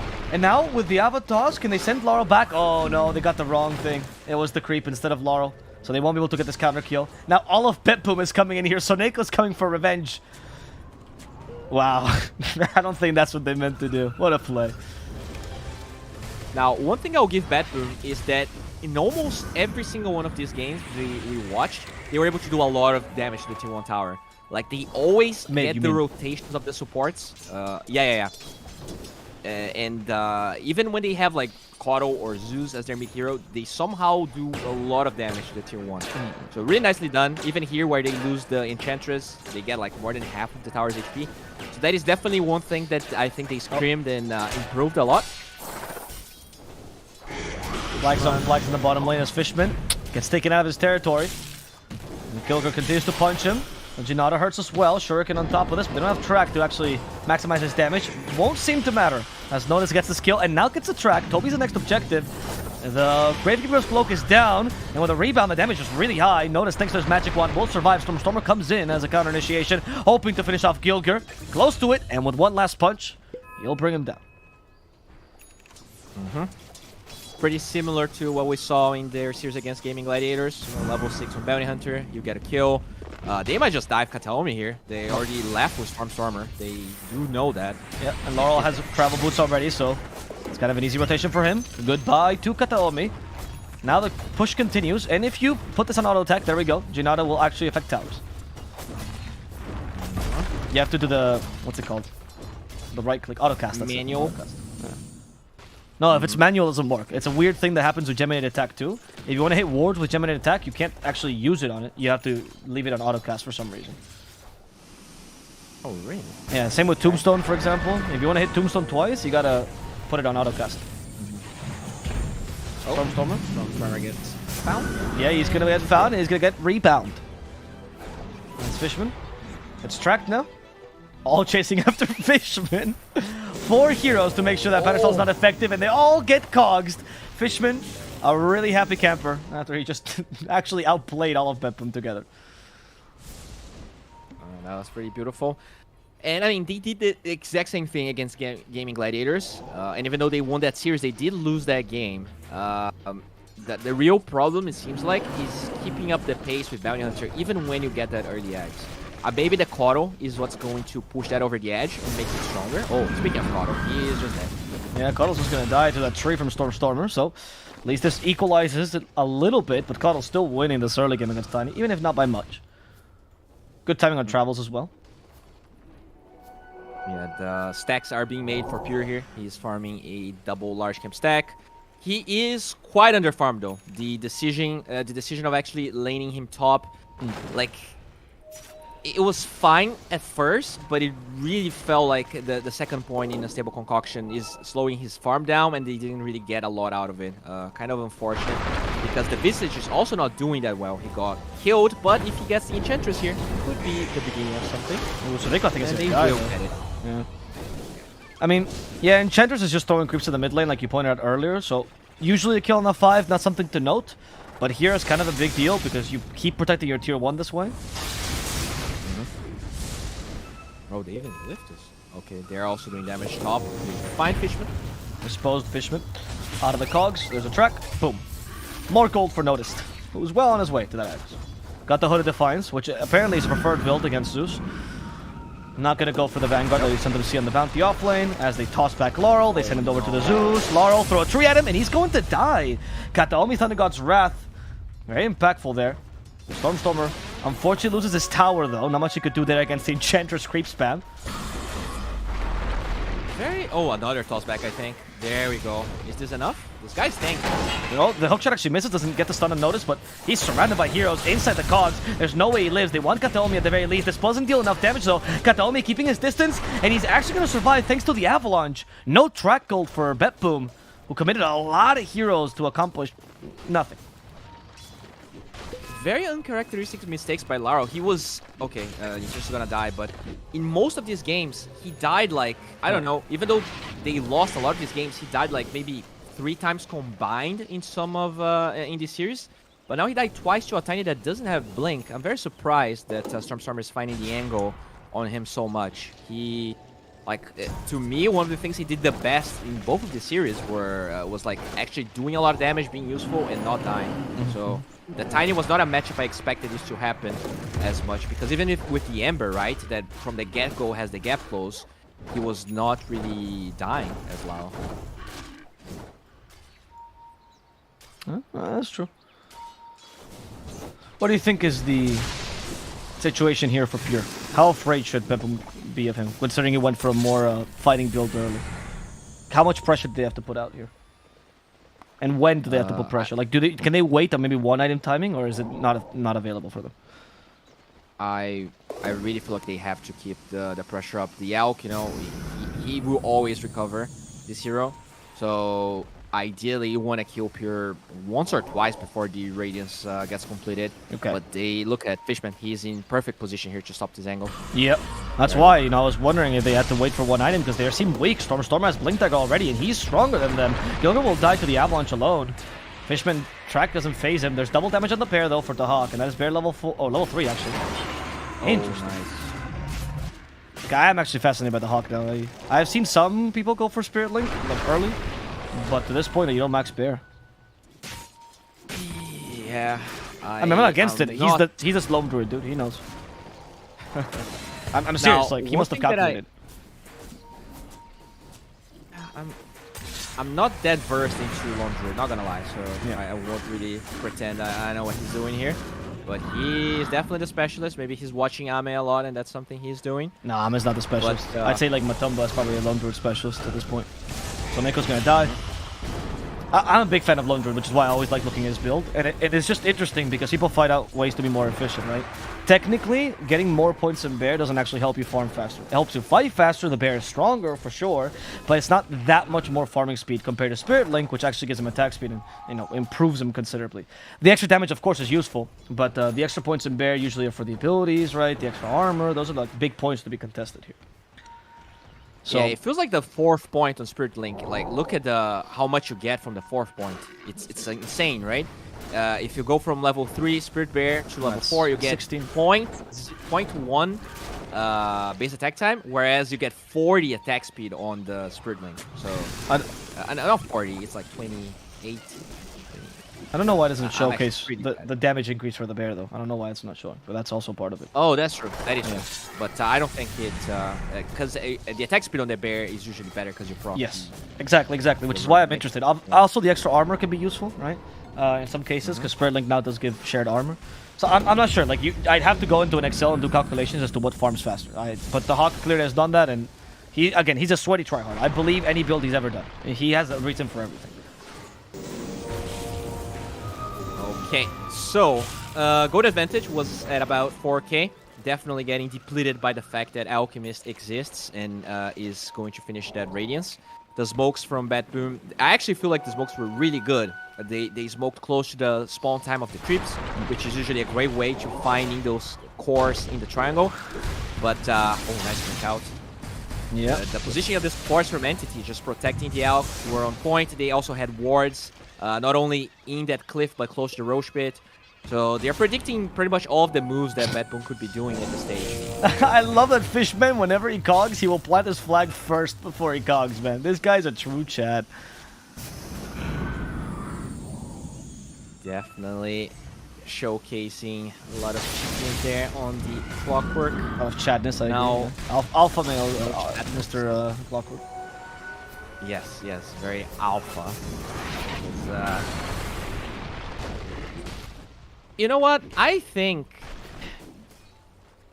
really think this game's getting out of control. The gold advantage But wait. doesn't show it. Okay, alright. What? No, explain it to me, Yeah, why? I don't know. You had something to say? No, I was curious as to why you were saying that with barely a 1k 50 minutes in against an Alchemist, so, you know. It's just that it's not only the gold advantage, but it's the tendency, right? The curve. The curve is going down. It's not about the current number, but the prediction here doesn't see. I don't see a point where this gold is going to start going back to Betboom. Maybe the eggs on the Bounty Hunter, but unlike that game we watched, where the Bounty Hunter finished the eggs at like 40 minutes, in this one he's actually pretty far behind. He only has one component and the gold for another. Okay, fair enough. I'll give you that. Yeah, the bounty certainly has not gotten online. They haven't been able to utilize him. Lone Druid is getting online though, and the Coddle seems fine. So I'll add that. You know, my favorite economist, Bowie, Chavisale Martin, Harvard graduate. Okay. He always says that the best economists are not meant to predict. The best economists are meant to explain what's happening in the present. So explain to me why the situation is like it is. Like, why is it that the bounty hunter could not get online? Why could they not take advantage of this hero early? Well, because usually as the bounty hunter, I think it would be fine killing anyone, like the Visage you're attempting here. Exactly. But Which would be huge. in this game, you would be... You Oh, really no, want wait, to sorry, keep Bo. out. Explain afterwards because Gilgo's already dead and it feels like nobody can stop Storm or Katal. Miss Hero as well, gives vision over Soneko, has Thunder God's Wrath and it will continue this, and if he uses it, he'll find out that they're actually at Roche. I don't know about this one. The Hawk comes out of the Roche pit. Savage Roar will force the Alchemist to stun himself as Fishman tries to stop the bear. Inside the cogs he goes. Notice gets sent back thanks to the toss, but Stormer's in trouble himself. They did root Pure, but it didn't really seem to matter. As they had to resummon the bear, they lost the first one in this fight. Pure stuns himself a second time. The third concoction is the trick, though. You know, that's what they say, right? Third one's the good one, Pure. Don't worry about it. What will happen this time to him as Toby gets sent back? This one's the concoction. This is the good one. It hits Gilker. Now the acid spray on top of that to add some damage, and Gilker will fall. Fishman, though, in trouble. Can't deal with the bear. The Hawk also trying to kill familiars, maybe Pure, but the Hawk, this is his last bear. He can't lose it. Has to be a little more defensive with it, which is why he's uncertain about this play. They do find Notice, but he's a little bit too tanky for Stormer to bring down with a simple Avatos combo. Avalanche to allow them to retreat. That's Betboom. They are finding the way to continue this fight, even if they don't want to overcommit, right? Poking, prodding, hoping Entity makes a mistake, and Pure, third stun of the team fight. Pure has no pulling dagger, which is why this is happening. He's not a bad player by any means, and good use of the Savage Roar. But it's kind of fun that Pure stunned himself 3 times as much as he stunned anyone else this fight. Yeah, pretty weird movement by Betboom. They were hunting and at the same time they were trying to solo Roche the Hawk, so I think they really didn't use their resources all at the same time. But now they will join the Roche pit, which does get scouted by a Clockwork that has hook shot. Okay. There is a point someone in the chat pointed out, and thank you for that. He was actually saving the last point on Spirit Bear to hard purge him. I forgot about that interaction. Every time you upgrade the bear, you get like a hard dispel on the bear, which is why he was saving the last point. I forgot about that. Thank you for that. Really good point of analysis. See, that's why we're all part of the community. Oh no. And also, it's also to root again. There's all our tactics as we go for the Roche pit. There's the snatch from the Hawk, so he's gonna take the Aegis. They Savage Rope here behind as the Bounty Hunter. He is gonna be able to run away. Unfortunately, the Alk might not be so lucky. He's been rooted, been hit by the Illuminate, but Alk just is bringing down the bear. There's not enough armor on it, and Pure will bring it down. That means there's now a second Spirit Bear he can summon, but it's too risky for the Hawk. He's just gonna accept his death. Unless he gets disposed to the high ground. Gilgear lends a helping hand. That is the Aegis done, though. Will they continue this fight? Will they summon another Spirit Bear? It seems like the Hawk is just going to TP, and in case they cancel it, no summoning bear beforehand. But yeah, it's true. So clutch. You hard to spell the bear when you do that, and you also get another potential charge of Entangling Claws because you reduce the... It takes away the cooldown when you get another point. Yeah. So thanks for that, guys. Sometimes these things you just forget about them, you know?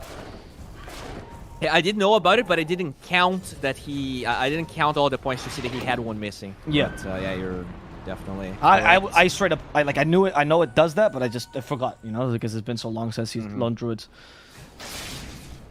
I mean, they get Roche, but you know, once again, it's so slow that it allows Entity to fight. They take the ages away.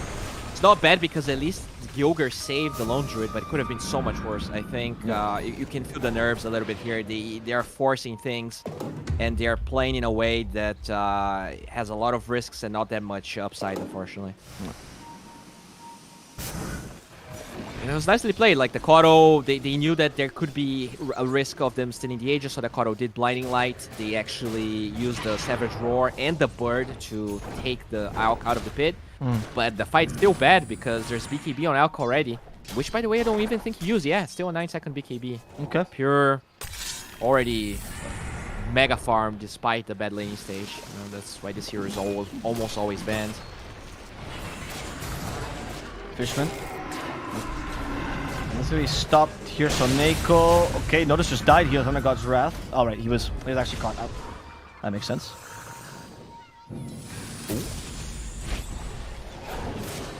Pure though, he's losing a fair amount of HP. There's the Unstable Concoction. Uncorked. Savage Roar to force him to stun himself again, and Pure just lost a Chemical Rage. This might be an opportunity for Betboom, but who goes onto him if Bounty Hunter is dead? Has to be the Marcy. It's a little bit of a tall order, which is why they respect Pure.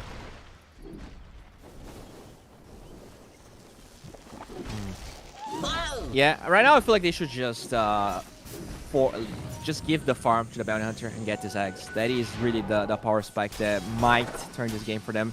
They really need to use the combo of the Kotto and the Bounty Hunter. Overall, I think the problem, like if you look at the supports of Betboom, they don't have anyone to play with this Bounty Hunter. Now that there's Blink on Marcy, she can play with the Bounty, but he's down with the farm. He doesn't have that much gold. It really feels like Entity played in a way that, even though the lane was good for the Bounty, he was never able to farm the eggs. And that's usually how it happens. Like, I don't see Bounty Hunters excelling that much. Really good lane swap by them. Laning the Visage against the Mage. Good kill of Kyogre here. There's the Avalanche now, stopping both the Enchantress and the Bounty Hunter. With the Unstable Concoction, now Soneko's the target. Radiance will just mow him down, apparently. He does not get the heal off in time, and Notice also dies to the Zeus. Notice is not able to recover. His Axe is quite late. He'll have it maybe in the next 3-4 minutes. Yeah, maybe. I don't know. I really feel like the timing for them has kind of passed. So if they want to win this game, it's going to be out of like an amazing smoke. But they really need the eggs to be able to play this game. They just can't. The Alk is way too strong, and the playstyle that Entity has is pretty much for every game. They just play as 5, which makes what Bounty Hunter wants to do much harder. Pure. Root? They needed a root, but the Hawk is a little bit too far away. There's Gilgir helping him out. Pure already recovered a lot, though. Even if it's hit by the vessel, he'll be fine now.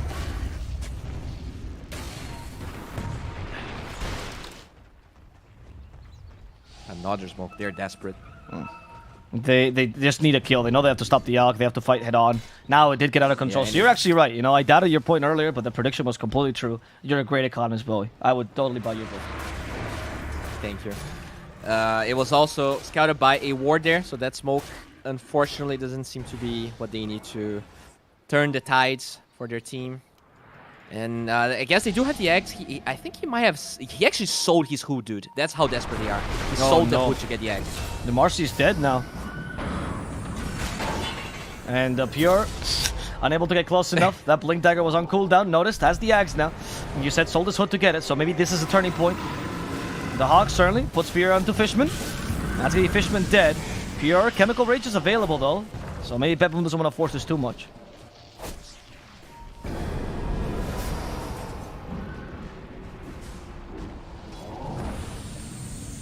Okay. Find Pure now, but yeah, immediate Chemical Rage. He knows if you just get a lucky root from the Hawk, he's dead. So the Chemical Rage has to come out before he can do that and start pummeling him.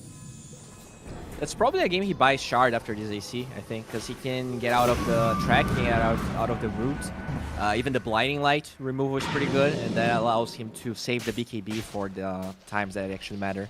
That's a good point to be made. I feel like the bear, though, is so scary. Like, he's just hitting you and you 100 to 0 you, especially with Savage Roar available, right? Do we see the Hawk with Shard? We do. So he's always, or most likely he'll be able to Savage Roar. No, I mean the Shard on the Alk. Oh, the Shard. Oh, I thought you meant the Chemical Rage dispel. Oh, okay. Sorry. I misunderstood. Yeah, no, that's the oh yeah, the Berserk dispel on the Alk. Yeah, okay, yeah. The Berserk potion, yeah, you're right. The Berserk potion also will give you a second dispel to play around with, yeah? And not depending on your ultimate. Gilgert. Okay, they are going for Laurel, and he's in a bad position. Almost go by Soul Assumption. It's actually going to be Kataomi who finishes him off. Not a bad start to this fight. Laurel does not seem impactful enough as a Blink Dagger. Is not available for Alk, doesn't matter. You see Soneko blow up while he's up in the air. Oh no, Pure. I think he might have stunned himself more than he stunned the opponents this game, which shows Pure's maverick playstyle that he likes so much. Notice, sorry, he's trying to finish off Kataomi, but Kataomi is loved by his teammates. He's being protected by Friendship and by a Clockwork and a Visage. And now is Notice who's in trouble. Do we have some sort of detection? We do have sentries, also a Zeus, of course, fair enough. Fishman, though, has hookshot in 3 seconds. The Ghost is slowing him. There's the vision. They lay down the sentry, Cogs to make him under sentry range, and they'll kill him off with a Soul Assumption. That was such a good play by Kataomi. He smoked to get out of the Shuriken toss there. Yeah, and I mean, you were talking about the Laurel. I think in pretty much every game, oh, the bear might just die here. We'll live. Okay, another time. Poor Pure just can't get the Unstable Concoction off, but it's not needed because you kill a bear, throw up in the air. Stormstormer is forced to use the Shadow Blade. He gets rooted actually by the Entangling Claws, and that will guarantee the kill against him. And this poor Alchemist just can't stun anyone because these Savage Roars by the Hawk are on point. Did he get the talent yet? He does have it, and he has gone for the full Wraith Bands. I love this. This is a build that Gunnar absolutely loves. He was the first person I saw to do this. And now the Wraith Bands gives you double the stats at level 28. Sorry, minute 25. It's so impactful with this 20% armor share from Spirit Link. It actually makes your bear ridiculously tanky. And you can see it. That plus 18 armor is a little bit from Phase Boots and mostly the Wraith Bands. 31 armor, and he does get... oh, wait, no, it's... yeah, he has 50 armor on Laundry, 62 when he uses the ult. There's still be found a lot of goes to the bear. Okay, Pure, he's gonna get a stun out. We did it! Gilger's down, and he actually got Soneko as well with it. Not bad. Pure wants to finish what he started, hopefully finishing Soneko with this. Did he drop Cloak of Flames? I don't know where that came from. I think he killed a creep along the way. Cloak of Flames is in the middle of the river now as the Cogs from Fishman catch the bear and noticed here. While Stormstormer pummels them to death, Laura also died in the middle of those Cogs, so it's actually 3 people in the Cogs. Kataomi might just be able to kill the bear. That's one auto attack to finish it off. No bear on the Hawk. Stormstormer jumps over to him, kills off the Hawk as well, and they get rid of the Marcy. It's a team wipe for Entity, who will go back for the Roche and the Cloak of Flames here. And the Cloak of Flames. You're like, yeah, what is this? Why this spot? Did someone use the shovel and there was a creep laying around? I think the Radiants got some creeps along the way. I think that was it, or the Acid Spray. Yeah, I think they got the Wild Wings, and that's why the Cloak of Flames jumped to the out because he was blinking. Awesome. But yeah, I really feel like, you know, Betboom, for most of the games, Laurel was really impactful. And this one specifically was probably the weakest link of all the other games. It feels like even the games where he lost, his impact was, like, you could clearly see his impact. This game, though, for some reason, you know, they're definitely struggling overall. I'm not saying that, like, there's a reason they lost this game or anything, but I think this was his worst performance. Surprisingly against the Tiny.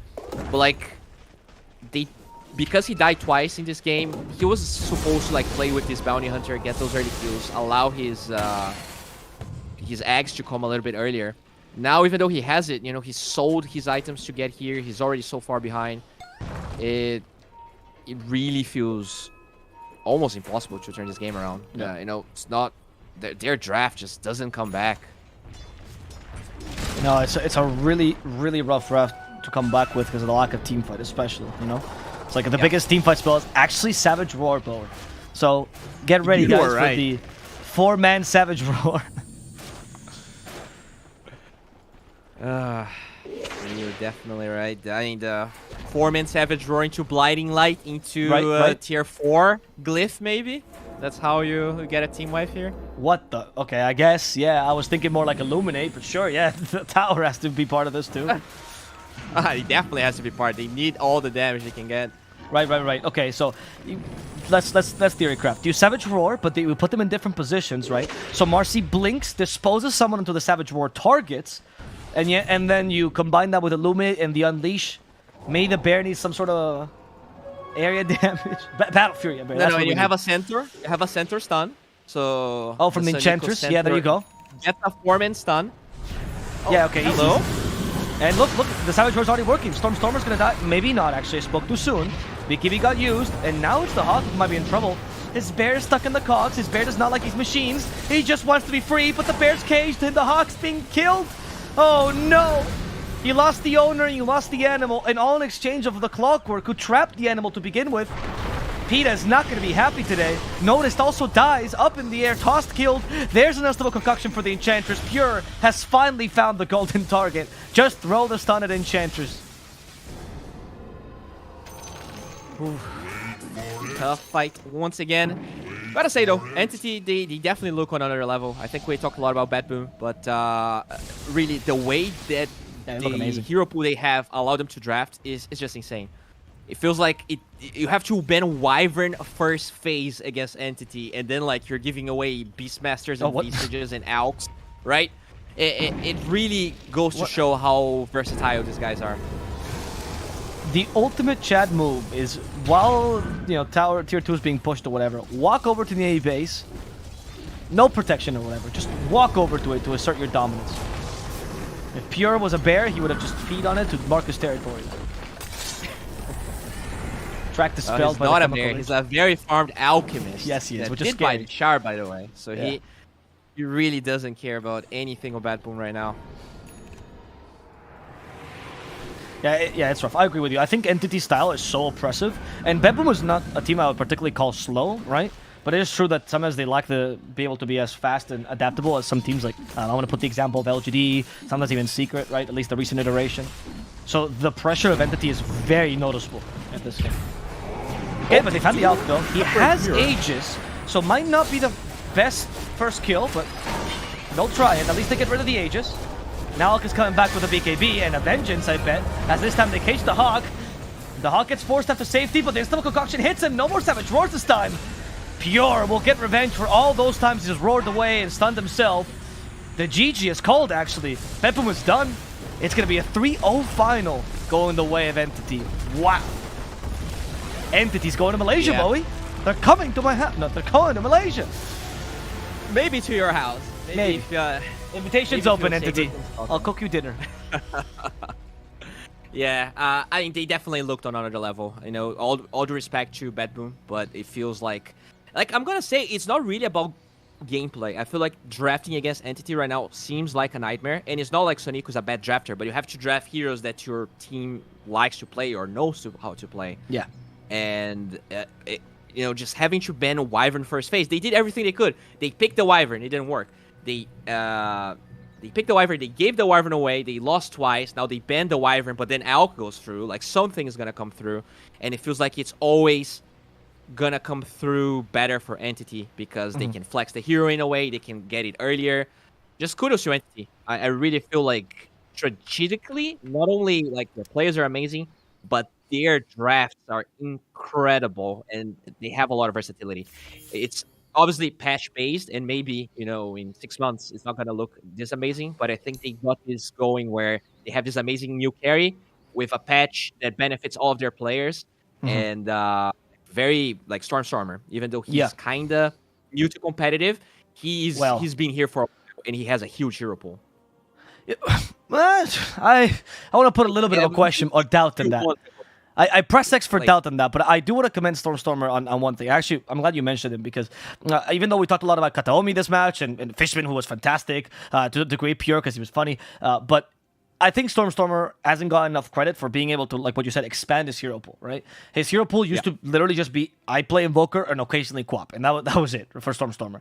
And we're talking like kind of recently, maybe a year and a half ago, 2 years ago, right? This guy's been in the scene for a while, and he's been bouncing around between teams. And it feels like on Entity, he's found a place where he belongs, whereas he's actually felt comfortable enough to expand this hero pool. I'm not saying he has like 30 heroes he plays, but you only need really 8 or 10 as a mid laner to be impactful and play different styles. And we're seeing Stormstormer be super impactful on this Tiny. It's actually on point with this Tiny in general this whole game, and he's allowed his team to flourish, right? He's a big pivot of the team, and in general, I think Entity is a fantastic team, and it's very nice that they're going to get to go to Malaysia. Sorry, and you know, in case you guys don't know, Entity is actually an Indian organization, so maybe on their way to Malaysia, take a detour, actually visit the headquarters for once.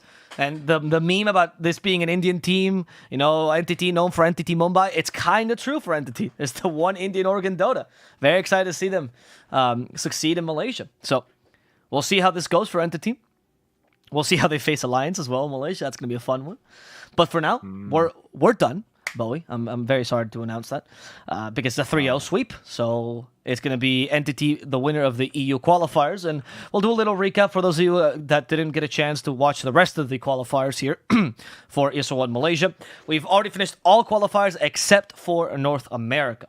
Okay, so in Southeast Asia, we actually had 2 qualified teams because one in the invited teams backed out. Boom Esports and Talon will be going as part of Southeast Asia. In China, we see Team Aster, one of the strongest teams in the qualifier, going as the representative.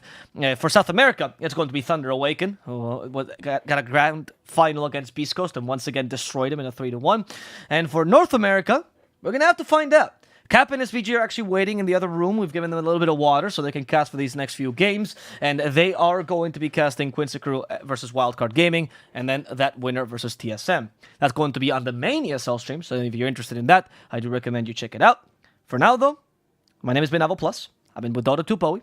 We hope you enjoyed the games and the cast, and we'll see you with the next iteration of any ESL tournament that they give us, or whatever Dota we can see, or whatever SA tournament, or maybe just Malaysia. See you then. See ya.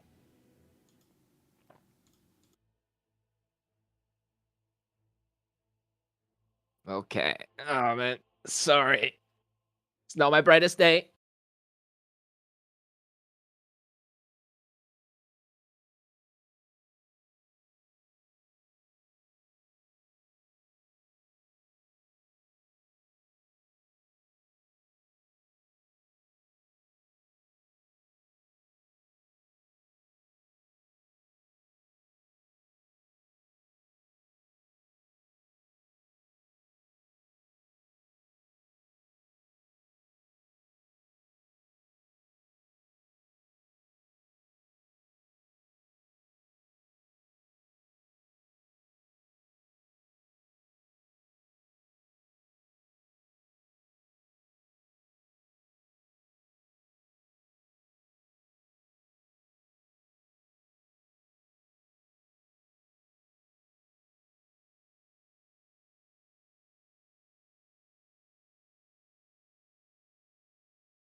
you.